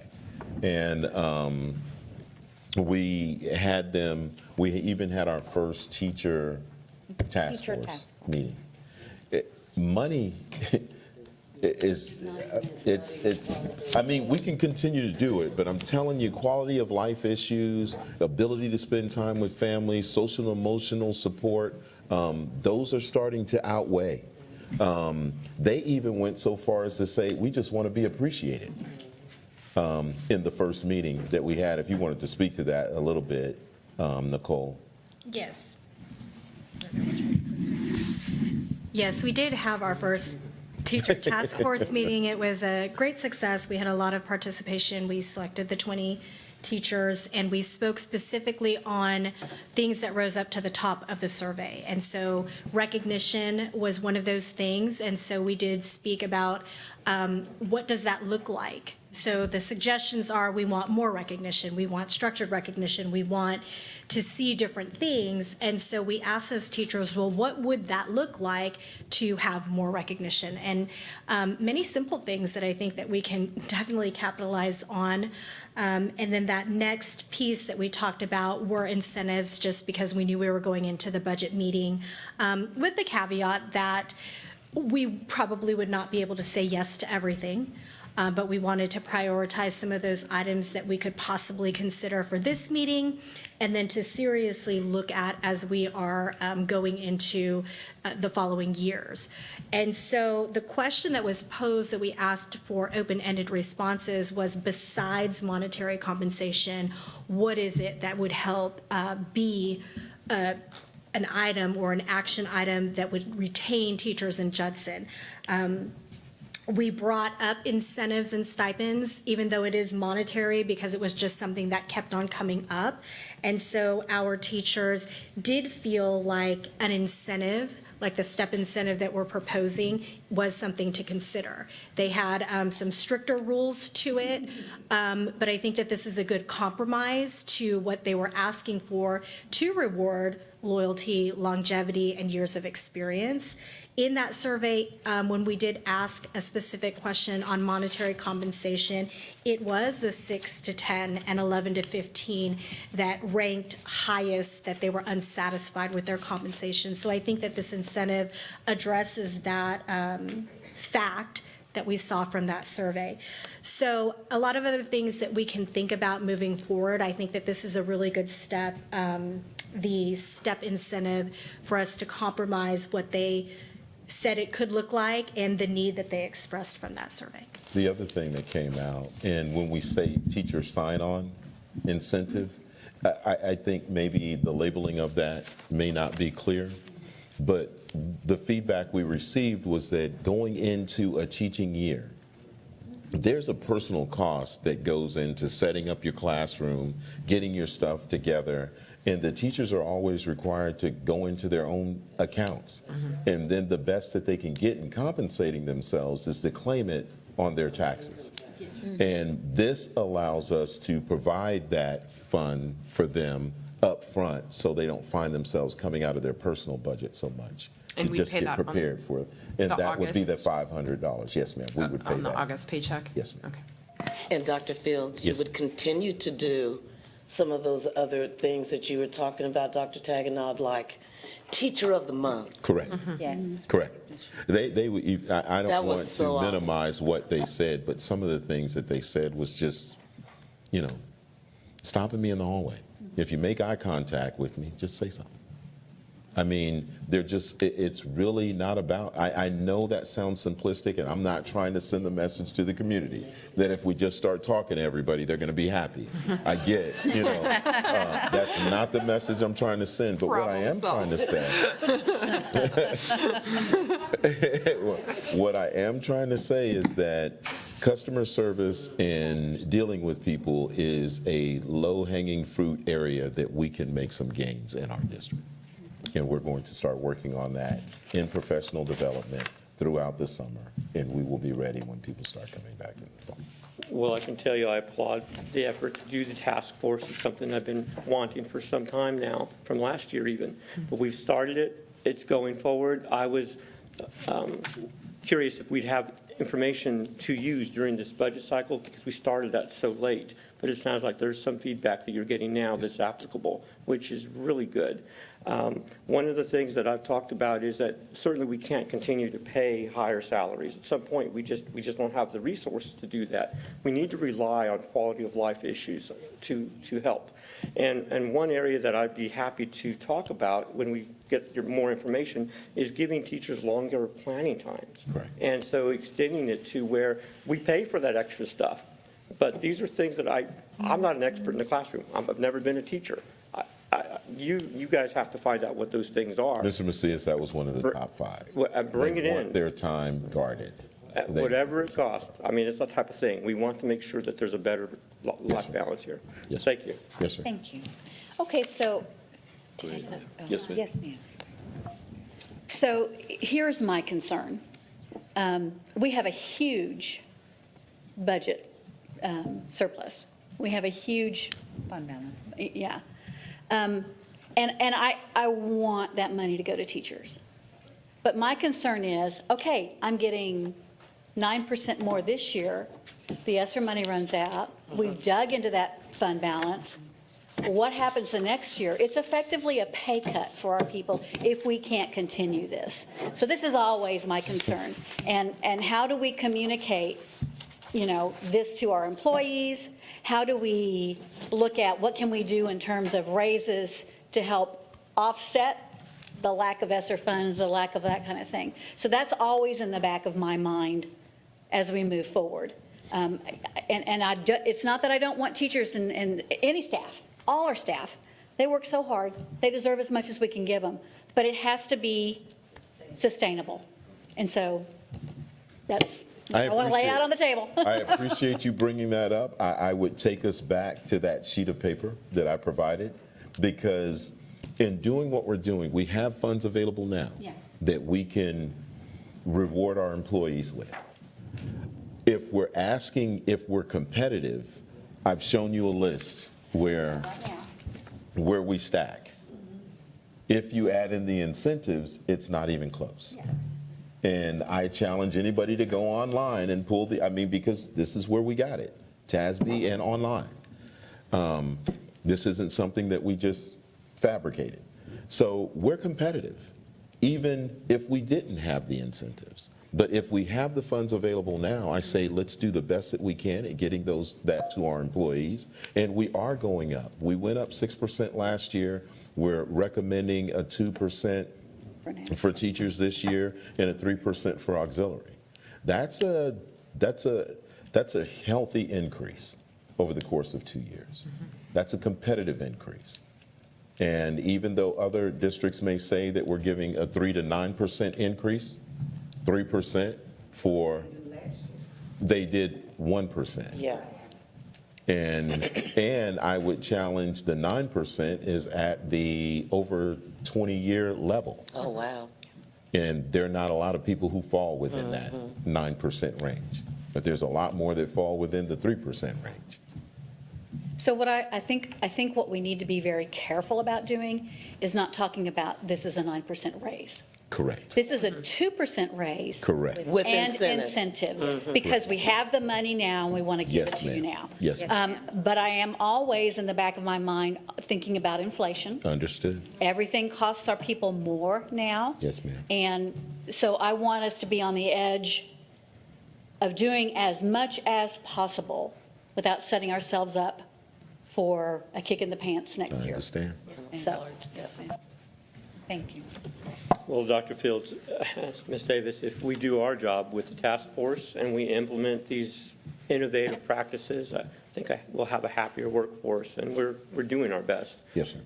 I do tell you I have a lot of concerns about sustainability. I mean, that is clearly one of the board's responsibility to ensure that we're set on the good course. But I also realize, too, that things are in flux at the state level. At some point, the appraisal district and what they're appraising properties will have to change, and that whole thing is going to throw it all in a flux. So we have this year to really look at how we're applying our resources so that we're efficient. It's just too important for us not to do that. I'm going to just say out there that we talked last time about unspent expenditures. We budget for 100,000. We've talked about that we only have 85, 88%, or whatever the deal is. I think the equivalency of those dollars was 6, 7 million, 8 million, somewhere in that ballpark in terms of that money goes right back into the fund balance. Yes, sir. So I'm willing to leverage that 6, 7, 8 million dollars into additional support, even if it's 3.5 or something like that, because we already know historically it's going to go back into the fund balance. But I would also like to ask, why do we keep budgeting and positions are not filling? So I also want eventually for our audits to determine, do we need to carry this line item? I don't know, right? You guys got to dig deep and find out on that one. But basically, we're always there. So I know that we're going to have money come back to the fund balance, which gives me some sense of confidence. If we have 3.5 or 4 million added to this, we're still going to be ahead at the end of the day. Allow me to explain. ESSER funds were given to districts to be able to use coming out of COVID to make up for the educational deficits that the students suffered and to help districts. We had those funds to use for 3 years, some needing to be used by the end of September this year, others needing to be used by the end of September next year. That amount of money was used in most districts to either hire positions that they didn't have or to give surplus and supplant the areas that they had already planned for. In Judson, we used it to supplant. So even though we had budgeted for particular positions, we were able to use those ESSER funds to pay out some of those salaries, and that's why you see some of these huge differences in what's coming back to the fund balance. But at the end of next year, that won't be available. All of that goes away. So we can't overextend ourselves based on a temporary situation and think that we can sustain that. Well, that is a good point of clarity, and I appreciate you also bringing that up. I realize we supplanted dollars, but my recollection is before ESSER funds were even a discussion point, we still were not filling 85% of our 15% of our positions, I would which meant we have money coming through. So do I need to get a pre-pandemic number before there were ESSER funds on what that number or that dollar value looked like? Because that'll give me a sense of what we might have. Definitely a pre-pandemic number would give us a better understanding of the attrition levels of a district. And what the dollar value is for that in the budget. Well, true. But there's different philosophies that went into it back then as well. Now, I didn't work as closely with the finance department then as I am now, but I can tell you that one of the things that happens is that once you hit a certain window in terms of a school year, we pay on an average paid out over the course of a year. So if you're going to make a certain amount of money based on 220 or 230 days for the year, that's aggregated over a 12-month period. If you come in at a certain point and we're aggregating this over a certain period of time, you owe us money if you're looking into health and all of the other options that you may select. So oftentimes, we just try and hire those people on a long-term sub basis, or if we can go without it, we compensate and just do what we can. I know that this isn't something that's probably shared throughout the city, but this is kind of how it goes when you pay a person based on the global part. And oftentimes, districts will budget, hey, this is what it's going to cost if we fill every position for the course of the entire year. But rarely does it happen that you're 100% employed in every capacity, so people usually gain back to the fund balance in those areas. And if we did plan for less than what we actually need, we run the risk of overspending, correct? Yeah. Which the overspend is what we do anyway. We amend our budget, and I think last year we had $5 million in amended budget items. So it's not uncommon to amend our budget for $2 million or whatnot, something reasonable. Yeah. I certainly don't want to do 20 million in amendments, but that's expected. Yes, sir. And also keep in mind that we are adopting our budget before we receive our preliminary values, our certified values. Sure. We're The adopting our appraisal. budget based on our preliminary appraisals. So the amount of revenue that we receive may change. We will amend our budget then. Then we also have those large anticipated purchases, which we know of now, and we include in our budget, but then there's also those unanticipated purchases. So we amend our budget then. Second thing to keep in mind is that all of our budget, it should be about 80% payroll. We know that in our district, it is much higher. One of the things that we don't have, and some of the things that we're learning as we're digging into finances, we don't have position management control, and that is a module that we're going to be looking into. So when you don't have the position management control, and you're looking at about 90% of your payroll, then that's gonna highly fluctuate. And you might say, well, you can implement how much are you paying now, divide that by 12, then, calculate a formula for that, but it won't be exact, because what throws it off is that you have some of our people who work at a 10-month contract. Then you have some people that work at a 12-month contract. So you can't throw out that easy math. It's not that simple. And then without the position control, which we will be getting, that makes it, when you're thinking about a $233 million budget, no position control, 90% of it being salaries, and people in 10-month versus 12-month, it's not easy calculations. And that's why moving forward, each time that we bring a budget to you, you'll notice that it's continuously fluctuating. That is the life of a school district budget. It's not a static number, it is a flowing number, in and out in revenue, in and out in expenditures. So and I say that because we're going to move on to the next page. And so when you take a look at the general fund budget, I'd like to just walk you through some pieces. So we're looking at the current general fund budget of the 2023 revised budget. Why is it called revised budget? Because the board adopted a budget, But with all of the amendments, we call it now the revised budget as we go along. And each time we come to you, board members, the numbers are going to continue to look different. So you have the revised budget here of a total revenue that we received of 233 million, 0.8. But you have a forecast, and so I want to explain what that forecast is. Knowing that we're 3/4 of the year in, knowing that we have had vacancies that we have not filled, we're able then to give you a more accurate estimate of where we're going to end up in our expenditures. So take a look at that revised budget under salaries and benefits at 217 million, and then take a look at our forecast. That's the forecast for the budget we're in right now.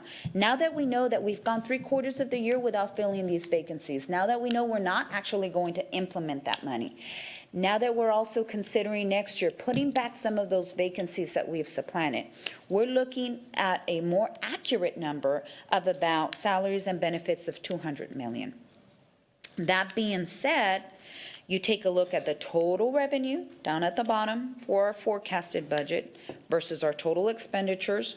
We're still projecting a deficit, a smaller deficit, now that we're 3/4 of the year in, of about 10.5 million versus the deficit that we had predicted at the beginning of the year of 29 million. So if our forecast for this school year holds true, then we're looking at a deficit of about 10 million. We began the year with a total fund balance of 127 million. If our forecast holds true, we will end the year with a 10 million, 10.5 deficit, with a total fund balance of 117 this school year. I say that then so that we can keep that in our minds, and then let's talk about next year's budget on the next page. So our proposed general fund budget, you have 3 columns here, board members and senior staff. You have the 2024 base budget. I'd like to tell you what that base budget includes. That is next year, taking all of those positions that we supplanted with ESSER, putting them back to our local budget. So our local budget will then carry those positions that were currently supplanted. And that's to a tune of $6.5 million. We're not even thinking about those positions that we created with ESSER. So just putting back those positions that we've supplanted, that's $6.5 million. Then we've added to this proposed budget the compensation plan adjustments that I shared with you back on April 18th. In addition, we're adding the additional teachers from the staffing models and those meetings that we had with our campuses where we were staffing at 21-1, 22-1 at middle school, and 23-1 at high school. So that's your base budget. Just to clarify, Yes, ma'am. Just to clarify, so the first column includes the 1% increase, which was the original proposal for the compensation adjustment. Is that correct? Or not? Yeah, there was one. Actually, it doesn't, because we showed you this slide with the 1% increase Okay. on the back in April 18th. Yep. But we did make some adjustments of adding back the ESSER supplanted positions. That we Okay. hadn't shown you Got it. back in April. Okay. So that's something that, as we move forward, we're going to start making those changes to better prepare us to have a more accurate budget. And then, so we're taking a look at proposed budget number 2, and that is your option 2. That is your option 2, and your option 2 includes the base budget, adding the supplanted positions, adding all of those campus department allotments, and your added insurance increase that we're proposing for the district to cover $400. And it includes the incentives for spring and the auxiliary and the DOI and the additional spend down of the fund balance. So what you see in proposed budget number 2 would be your option 2. The revenue is still the same. What we're proposing in revenue won't change in any option, and that's $239.5 million. But then your expenditure, you see that in option 2, there's an additional $12 million. That includes all of those incentives that we talked about, some of them taken out of ESSER, some of them taken out of your local M&O budget. And then, so when you take the total revenue versus the expenditures, Option 2 puts us at a $23 million deficit proposed for next year. Now, if you move to the right-hand column, you have your proposed budget option 3, and that is still with a total revenue of $239.5 million. On the salaries, the difference between the proposed 2 budget and proposed 3 budget is an additional $1.2 million, totaling salaries and benefits of $221.3 million, for a total expenditure of $263 million. When you do your total revenue versus your total expenditures, option 3 puts us at a deficit of 24.261. We began the year with a total fund balance of 127. We're proposing and forecasting this year to end with a deficit of 10 million next year. So you take off that 10 million, that leaves you at 117. At the end of next year, should we choose option 3, we would deduct then the 24 million that we dig into the fund balance, leaving us at the end of next year with $92 million in our total fund balance at the end of June of 2024. This is just the local, what we call our maintenance and operation budget. Yes, ma'am. And what is that mandatory number that we cannot go below? We should not drop past 3 months of our operating Funds? So basically, if you take your total expenditures of 263.7 million, and you divide that by 4, 60. that'd be about 65 million. So we don't want to drop from that when you're taking a look at our fund balance. Yes, ma'am. Should Thank you. anything happen, we need to have that, our rainy day Yeah. fund. So then we flip the page and we take a quick look at our child nutrition budget. Again, we are going to share with you all of our 3 budgets tonight because, board members, you would have to adopt all 3 budgets come June 22nd. So our child nutrition budget has some different kind of rules on the way they receive revenue. I know that we have explained how we take our revenue from our M&O side. When we're talking about child nutrition, our local revenue comes from students that don't qualify and they pay cash. So what you see there in the revised budget, we're calling it our revised budget because you adopted a budget, but with amendments that we've made throughout the year, we're now calling that our revised budget. The state revenue under the Child Nutrition Fund comes from a one-time payment that our state offers us, and it's usually based on our number of economically disadvantaged students that we have in our school district. And then the federal revenue on the child nutrition budget comes from the reimbursement based on the meals that we serve. And so currently, you know that we also offer in-class breakfast in class, so that does increase that revenue there. And so if all of that is currently in our revised budget of 22.4 million, we are forecasting actually receiving 21.632 with our expenditures on our forecast of total expenditures of 21.6 million, therefore our child nutrition budget. So what we're proposing for next year is a total revenue of 20.7 million and total expenditures for 2024 proposed base budget of 24.7 million. And you can see that our revenues versus our expenditures would provide a $4 million deficit in the child nutrition budget. When you take a look at your unassigned fund balance of 7.4 and our forecasted, and then you take a look at where we're going to end up at the end of June 2023, and then our drawdown. So the Texas Department of Agriculture has certain guidelines that we need to meet, and we cannot go a certain amount of fund balance. It's not necessarily the 3-month deal that we have with our M&O. It's a little bit different. And so we are actually in an agreement with them where they tell us this is how much you need to spend down. And in that, it's the maximum fund balance that we're allowed to carry, right? Correct. Yes. Yeah, Correct. it's not like our M&O where it could increase. Here, if it reaches a certain point, we have to give that back. So- It's mostly due to the funding sources. Right, because it's federal funds. Exactly. Federal funds are going in and they're saying, hey, it can't Yeah. go over this amount. And we have to use it on child nutrition Yes. expenditures. Yes, Yep. yes, ma'am. But being able to use it to spend down with the incentives from that allows Right. us to, and we need to pay down anyway, so that's, Yeah. perfect. Yes, that works out for us. So when we're talking about our incentives and whatnot, we are paying child nutrition personnel from child nutrition budget. Oh, okay, great. Yeah. And then we have our third budget, which is our proposed debt fund budget. This is our existing, it's called INS, interest and sinking budget, and this pays our debt service from all of our debts that we currently hold. So we are working with Mo Casey and our financial advisor, Samco, to determine our tax rate for next year.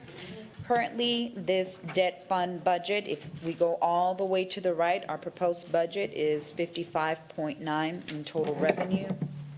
Total expenditures are the same, and that 55.9 million that you see in expenditures, basically, that's our principal and interest payment on our bonds. And so then that pretty much balances out. One of the things that we did, pardon me, we just received our preliminaries. They came a little bit higher than we expected, which is good. That's good for us. So we are able to then use that to perhaps consider another defeasance. And what I mean by that is paying down our bonds. The board approved a defeasance that we just recently paid of $13.7 million back in February. And so bringing those values and coming up a little high is to a benefit in the sense that we can do an additional defeasance so that when we go out for another bond in the future, our ratings are good. And we're able then to perhaps go out for another bond without even considering a penny increase. So due to that, we could consider the INS tax rate of 36.5 cents, which we currently have. We could consider keeping that and then do a defeasance, and that would be our current recommendation. So I know that in the next budget meeting on June 8th, we are inviting two guests to come speak to you briefly and share a little bit more about our tax rate on the INS side, about our possible defeasance, and that's Mr. Dwayne Westerman, our financial advisor. We would also like to invite Josh Haney. He is our consultant with Mo Casey, who could probably provide us a little bit, some of the updates that are coming up with legislation as we continue to take a look at all three of our budgets. All right, so then we take a look at our budget timeline. Board members, right now, we're on the May 11th workshop. We are proposing to bring the compensation plan perhaps for your approval on May 18th. And then we have another budget workshop on June the 8th. That will be our last workshop prior to you adopting the budget on June 22nd. We will adopt it with preliminary values. We get our certified values on July 25th.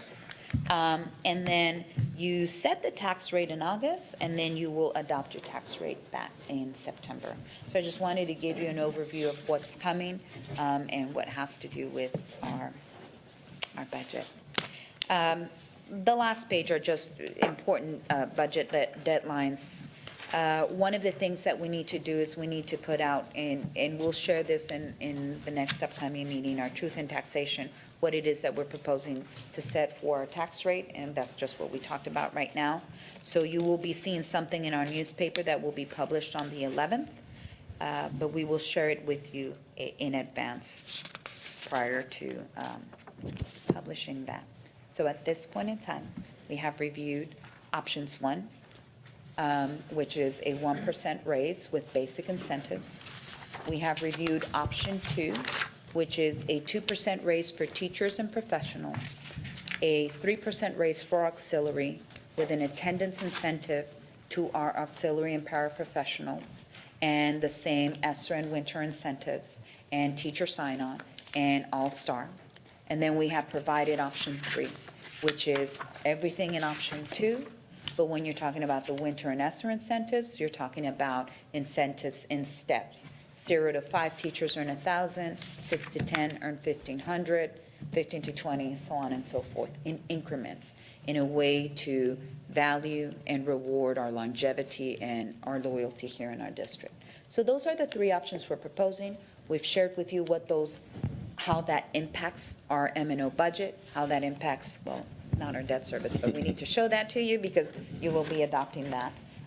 And so at this point in time, Board of Trustees, this is the time for you to share input and what you are considering so that we can go back and work with our team and continue with proposals before adopting our budget. Any questions or any input is welcome now. I have a question. Yes. Can you talk to me about ESSER funds and how, because I thought we had used most of our ESSER funds already.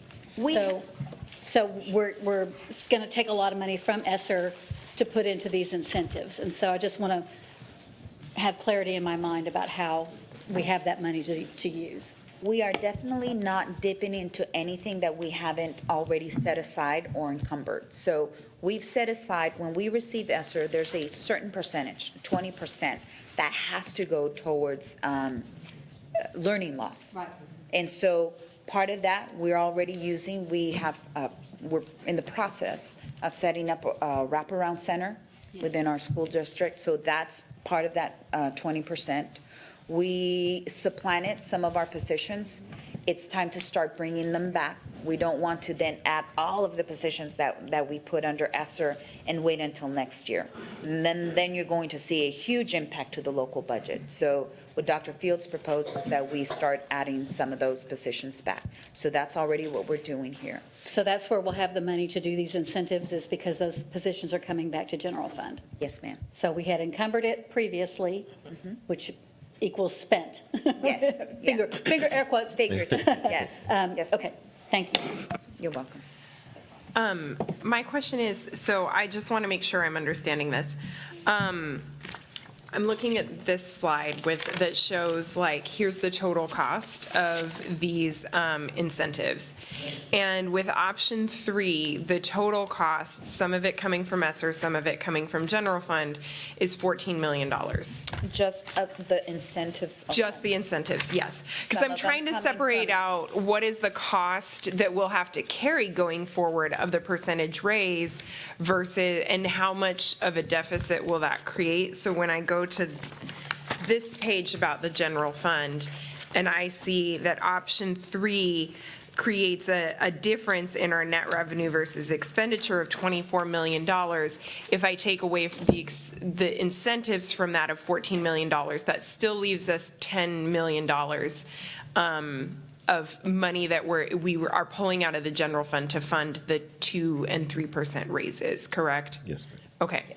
And that's something that we would have to find a solution for in the next couple of years before we run down that general fund, or the fund balance, to 65 million. One of the things that we've obligated ourselves to as a senior team is that over the course of the next year, we're going to truly look at all of the positions that we have and the positions that we're creating to determine whether or not we can reallocate those resources somewhere else, or if those positions are truly needed.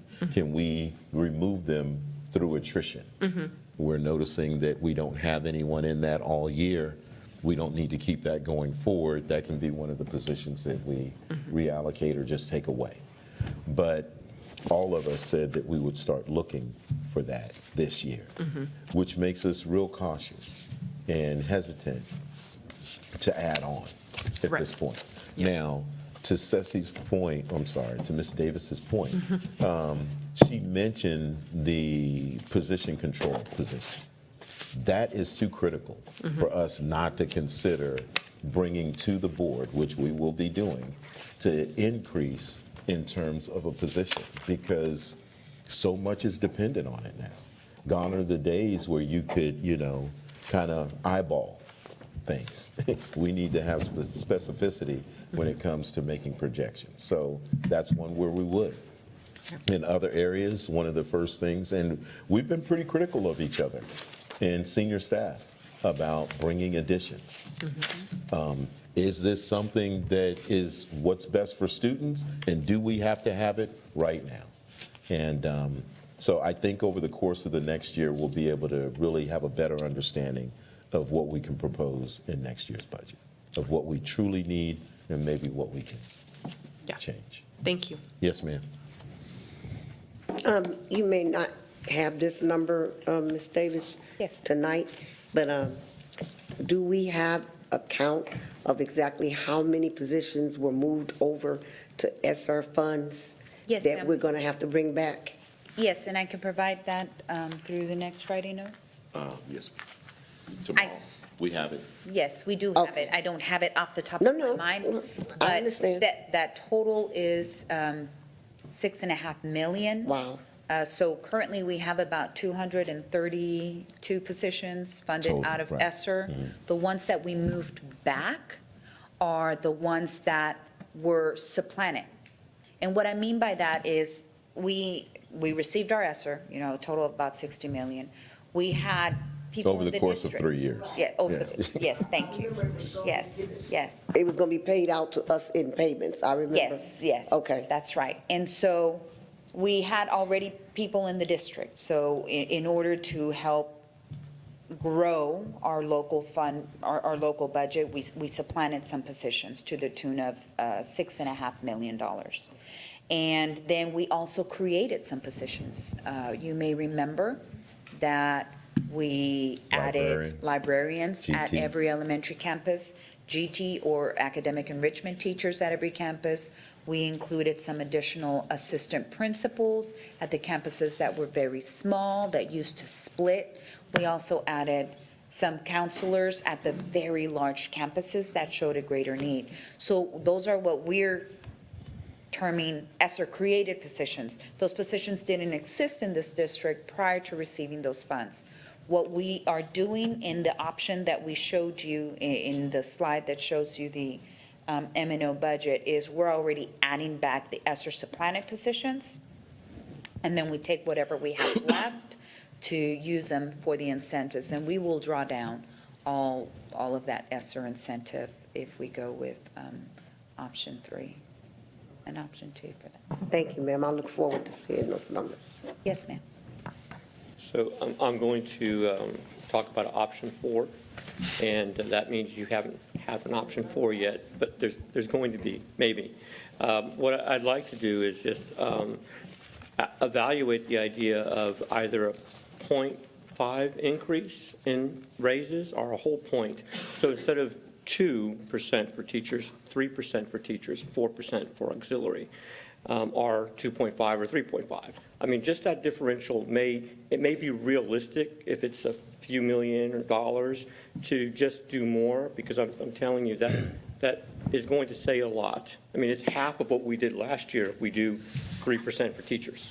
We all know costs have gone up. So, but also looking for additional ESSER dollars and how they were spent, it's been something that may be available. And for example, we had 3.3 million set aside for social emotional that we did use in part for the wraparound services, but was it all 3.3 million, or did we? So is there still budget items in our ESSER that we have not used as we try to use it all? Or do you have do you have a picture of that? Yes, sir. So we do have that. So that's what we mentioned earlier, what we've encumbered. So what we had set aside, we're not touching that. We're touching about what we still had pending. Most of it was tied in positions. And so by taking those positions and moving them back to our local budget, that freed up $6.5 million to use towards incentives. But we are not taking away what we have, but we can't. But Part of receiving our federal funds is we Certainly. have to ensure. Does- But we're- those will also be spent too, I assume, if you Absolutely. guys Oh, are cognizant yes. of that timeline. Yes, sir. So, and even technology, there was an enormous amount put into ESSER from technology as well. So we don't ask a lot about ESSER because it's, you guys, the management controls it, but I still would like to know how it's being allocated and where it's going. But for the sake of the budget, I will probably motion for a 3 to 4% raise right now. So if I have the numbers, it'll make it a little bit easier to get support for it or not get support for it when it's time. I But just want to clarify, Mr. Macias, that Sure. we have no problem bringing back an option 4. Sure. But that will come out of general fund. I understand. And going forward, it'll be a recurring cost. I that- understand, but I can't make a decision if I don't know what the dollar amount is. So the dollar amount for, if you recall, a 1% raise. 2 million. Is 2 million. So Okay. if you're asking for a 0.5% raise, it'll Another be million. another million And I to guess the you, local. once you put it out, I'll see it in black and white. That gives me at least a range, and I expected it might be about 3 or 4 million, which we just need to weigh that. Is that going to make us competitive? Is that going to make our employees happy? Is it going to set us in a course where we retain teachers? Because again, we're competitive. You've validated that. We did a really good job last year, but will we remain competitive? And that's the concern. We can't afford to lose experienced teachers. And so that's sort of where I'm thinking that could make a difference. I would only say, though, based on the statement, the sheet, and this is just teachers, this isn't auxiliary and everything else. I would say that we'll be back to ask for a TASB survey. We'll be back to ask for a payroll survey where we can look at all the different areas. But based on teaching alone, we are more than competitive currently. If we were then to increase a 2%, that would even put us even higher. So, The way I see it, Dr. Fields, is last year we said the same thing. And we didn't expect the year that we were going to have. But last year we said, we're in our budget, let's go ahead and focus. We really didn't get a chance to do any of that. yes, sir. This year, I'm optimistic that that type of assessment that needs to be done will be done. Yes. The audits will be concluded in HR. Yes, We sir. will have compensation. All of the things we need to do, because you're right, next year it's going to be a different situation.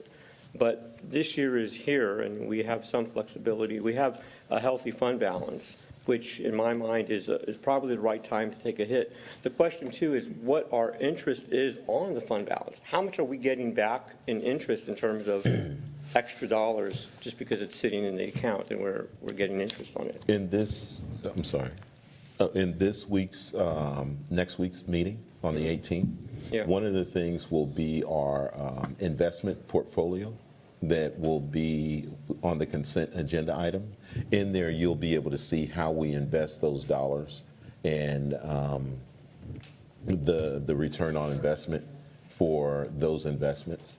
But again, once we put ourselves in a position where this is a recurring cost, then for us to get back to zero means that we have to reevaluate where our spending is. And to Ms. Davis's point, typically salaries are 80% of a budget. Ours is at 90. So the biggest area to improve is. And it is, and that's where I feel like we do need to take a deeper dive into HR in terms of supporting that compensation. We've had discussions about potential compensations being over where they should be. So I feel like you're on target with identifying that going forward. But it can't hinder us from being able to really support our employees this year, strategically talking. Because again, bottom line for me, keep these experienced teachers in the classroom, period. I agree. And that has such enormous value that if it means 4% or 3% makes a big difference from 1 or 2%, I'm willing to make that investment to keep experienced teachers here. So all I'm saying is I don't know what the numbers look like. I get a ballpark, but once that's here, there'll be an option for me to at least consider, and that's what I would ask you to compile. And then we'll talk about it and we'll make a decision. But at least, at least I can look at the information and make a sound decision based on it. I love the idea. I can't let anyone leave thinking that we're not competitively supporting any of our employees in the district, because we have the documented proof here to show that we're highly competitive throughout the local area. I know that we can always do better. Yeah, I always do understand. better.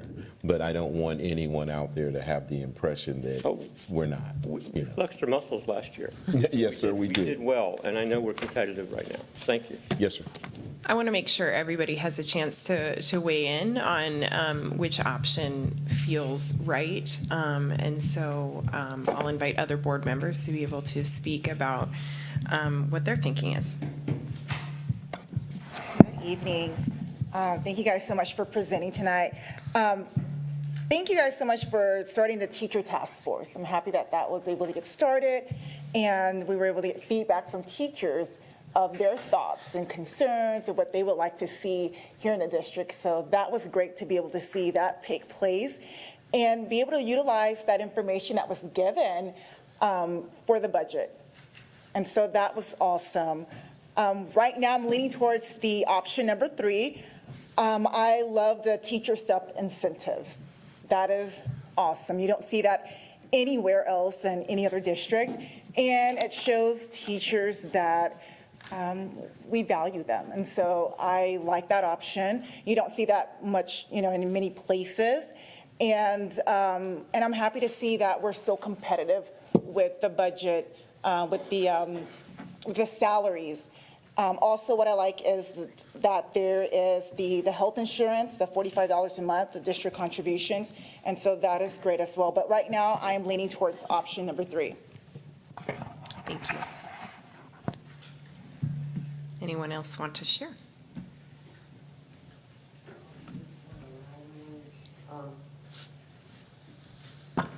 Right now, from what I'm looking at and what I know about the fund balance and what the rules are as far as what we must maintain, I'm looking at option 3 being very nice. I'm willing to go 2 or 3, but option 3, I think with those incentives, that'd be good. And I really like the way you worked out the step portion of that for the senior teachers, because I think that's going to have a big impact too. So I just don't want to cause us to, get in trouble with the big guys.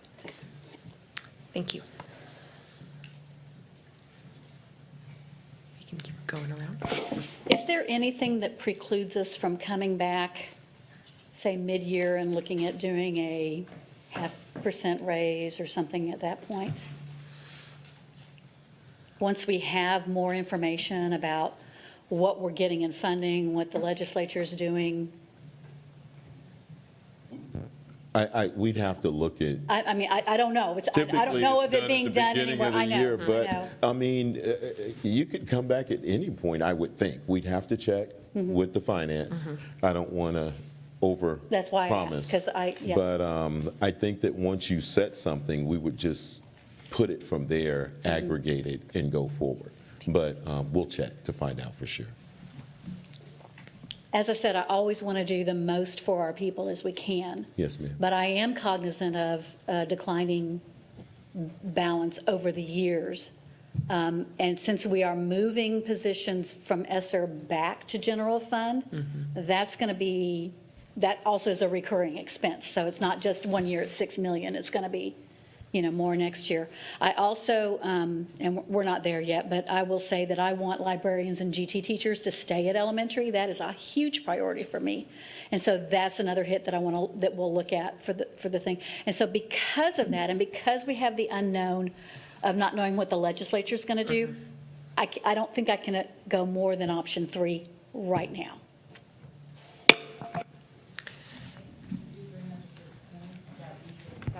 You do bring up a good point that we discussed adding $6.5 million to our local budget, but we still next year will have to add the remaining positions that will impact our local budget. So those positions that you mentioned are not even taken into account here. So we did grow by a certain amount of librarians and 10-ish. yes, and AET teachers, academic enrichment, or GT teachers. So that's not even in the budget right now. Once we add them at the end of next year, then you're looking at adding them, and that's going to continue to be a recurring cost to our budget. So just keep that in mind. Great point. Thank you, Ms. Well, and you won't see the return back to the general fund that you usually see because those positions are back on the general side. That's why I'm interested in how many more that we need to move. I will, And yes, ma'am. If possible, a dollar amount along with it would be good, so We that I have can it. see the whole picture. Yes, ma'am, we have it. Thank you, Ms. Davis, I'm sure you do, because that's a big concern. I didn't realize we had moved so many positions over to SR, knowing that that money was not permanent. I think it was an excellent move, Ms. Eaton. It was definitely a creative move because we were able to use it for that. And what it allowed was for us to save. I can tell you other districts created new positions. Some districts gave huge bonuses to personnel that were already on salary. And once that money was gone, those increases and bonuses disappeared as well. And in some districts, the people themselves. Because I know a local area district had to remove, just to come up with their current raise, 70 positions and reallocate people back to. And if I'm not mistaken, they closed 2 schools, didn't they? I know for sure they closed 1. I'm not certain. I'm not certain. I know I'll they check it. closed 1, but I think it's a possibility that they're going to have to close another one for this very reason. Yes, ma'am. And I mean, we're trying to build 2 new schools. I don't want to have to turn around and close schools. Yes, ma'am. I am also in favor of option 3. I don't think I could support a higher percentage raise just because I don't feel that would be sustainable for the district. And I don't want that to be misconstrued that I don't support teachers. Part of supporting teachers is being good fiscal stewards of our money. And if we are not thinking with an eye towards the future, then we do have to cut positions in the future, and that puts their future at risk as well. And I don't feel comfortable doing that. And I think that there is the possibility with the legislature being in session and things that there could be a possibility that we are mandated to make bigger raises, and we need to give ourselves room to be able to do that. And so it's something I could consider revisiting after the legislative session closes and we have more clarity there. But I would be very, very hesitant to do a larger percentage raise just because of the impact on our fund balance. And by my calculation, that would we can only do that for 3 years and that's with no future raises right now. You know, we can only have a $10 million overspend for 3 more years before we're hitting the threshold of being dropping below the threshold that we need to.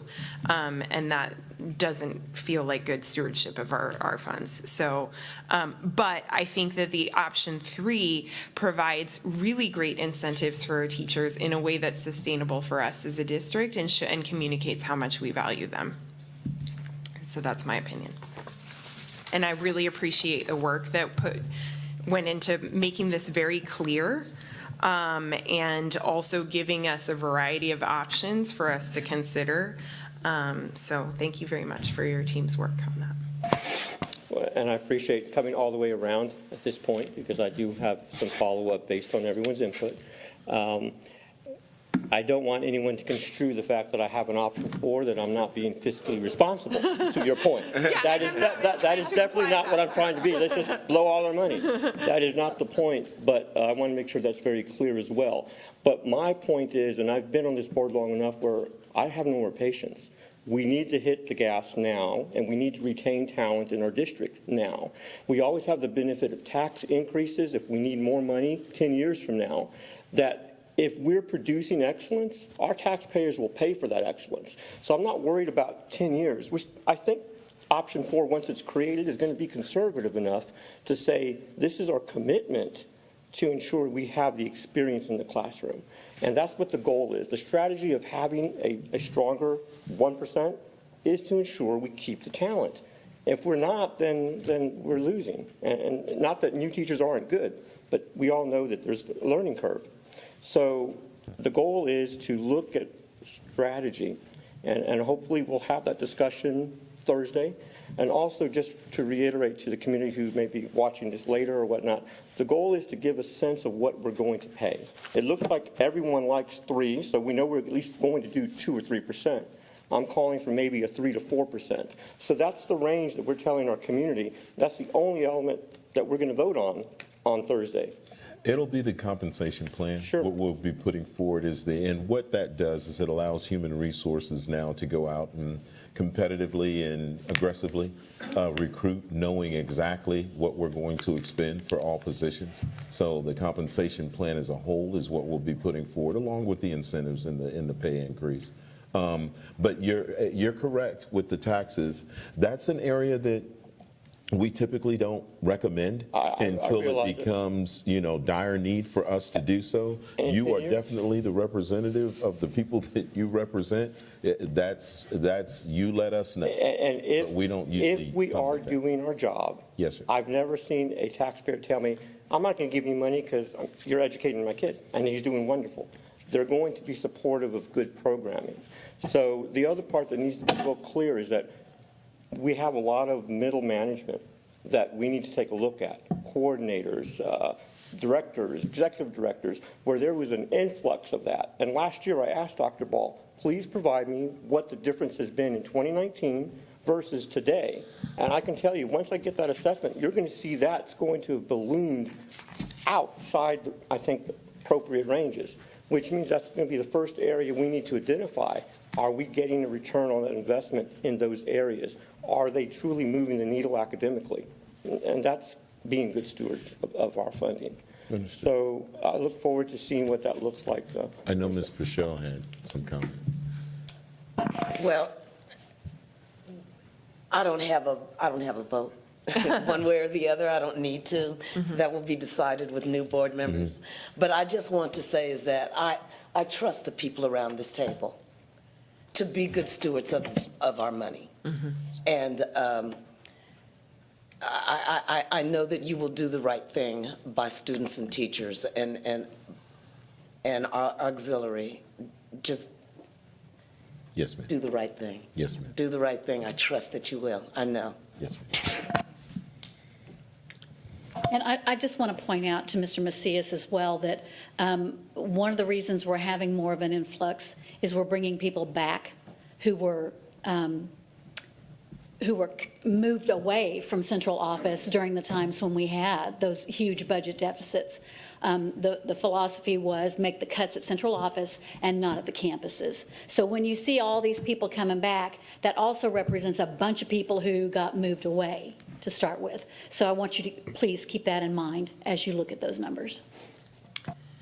All right, was there anything else that you wanted to present No, to us? ma'am. or have Thank we you so reached the much. end? Thank you. All right. So we'll, with item 6, I want to name the canvassing of the vote of the May 6, 2023 trustee election is on the agenda for tonight's meeting. We had expected to get those the certified results from Bexar County. They are not ready yet. So I just wanted to name that for the public who might be expecting that to happen and wondering why it's not. That we plan to canvass the vote on Monday, May 15th, if those results are ready. And we expect they will be, so I'll just name that. All right, there being no other business, we will adjourn this meeting at 8:08 p.m. Thank you.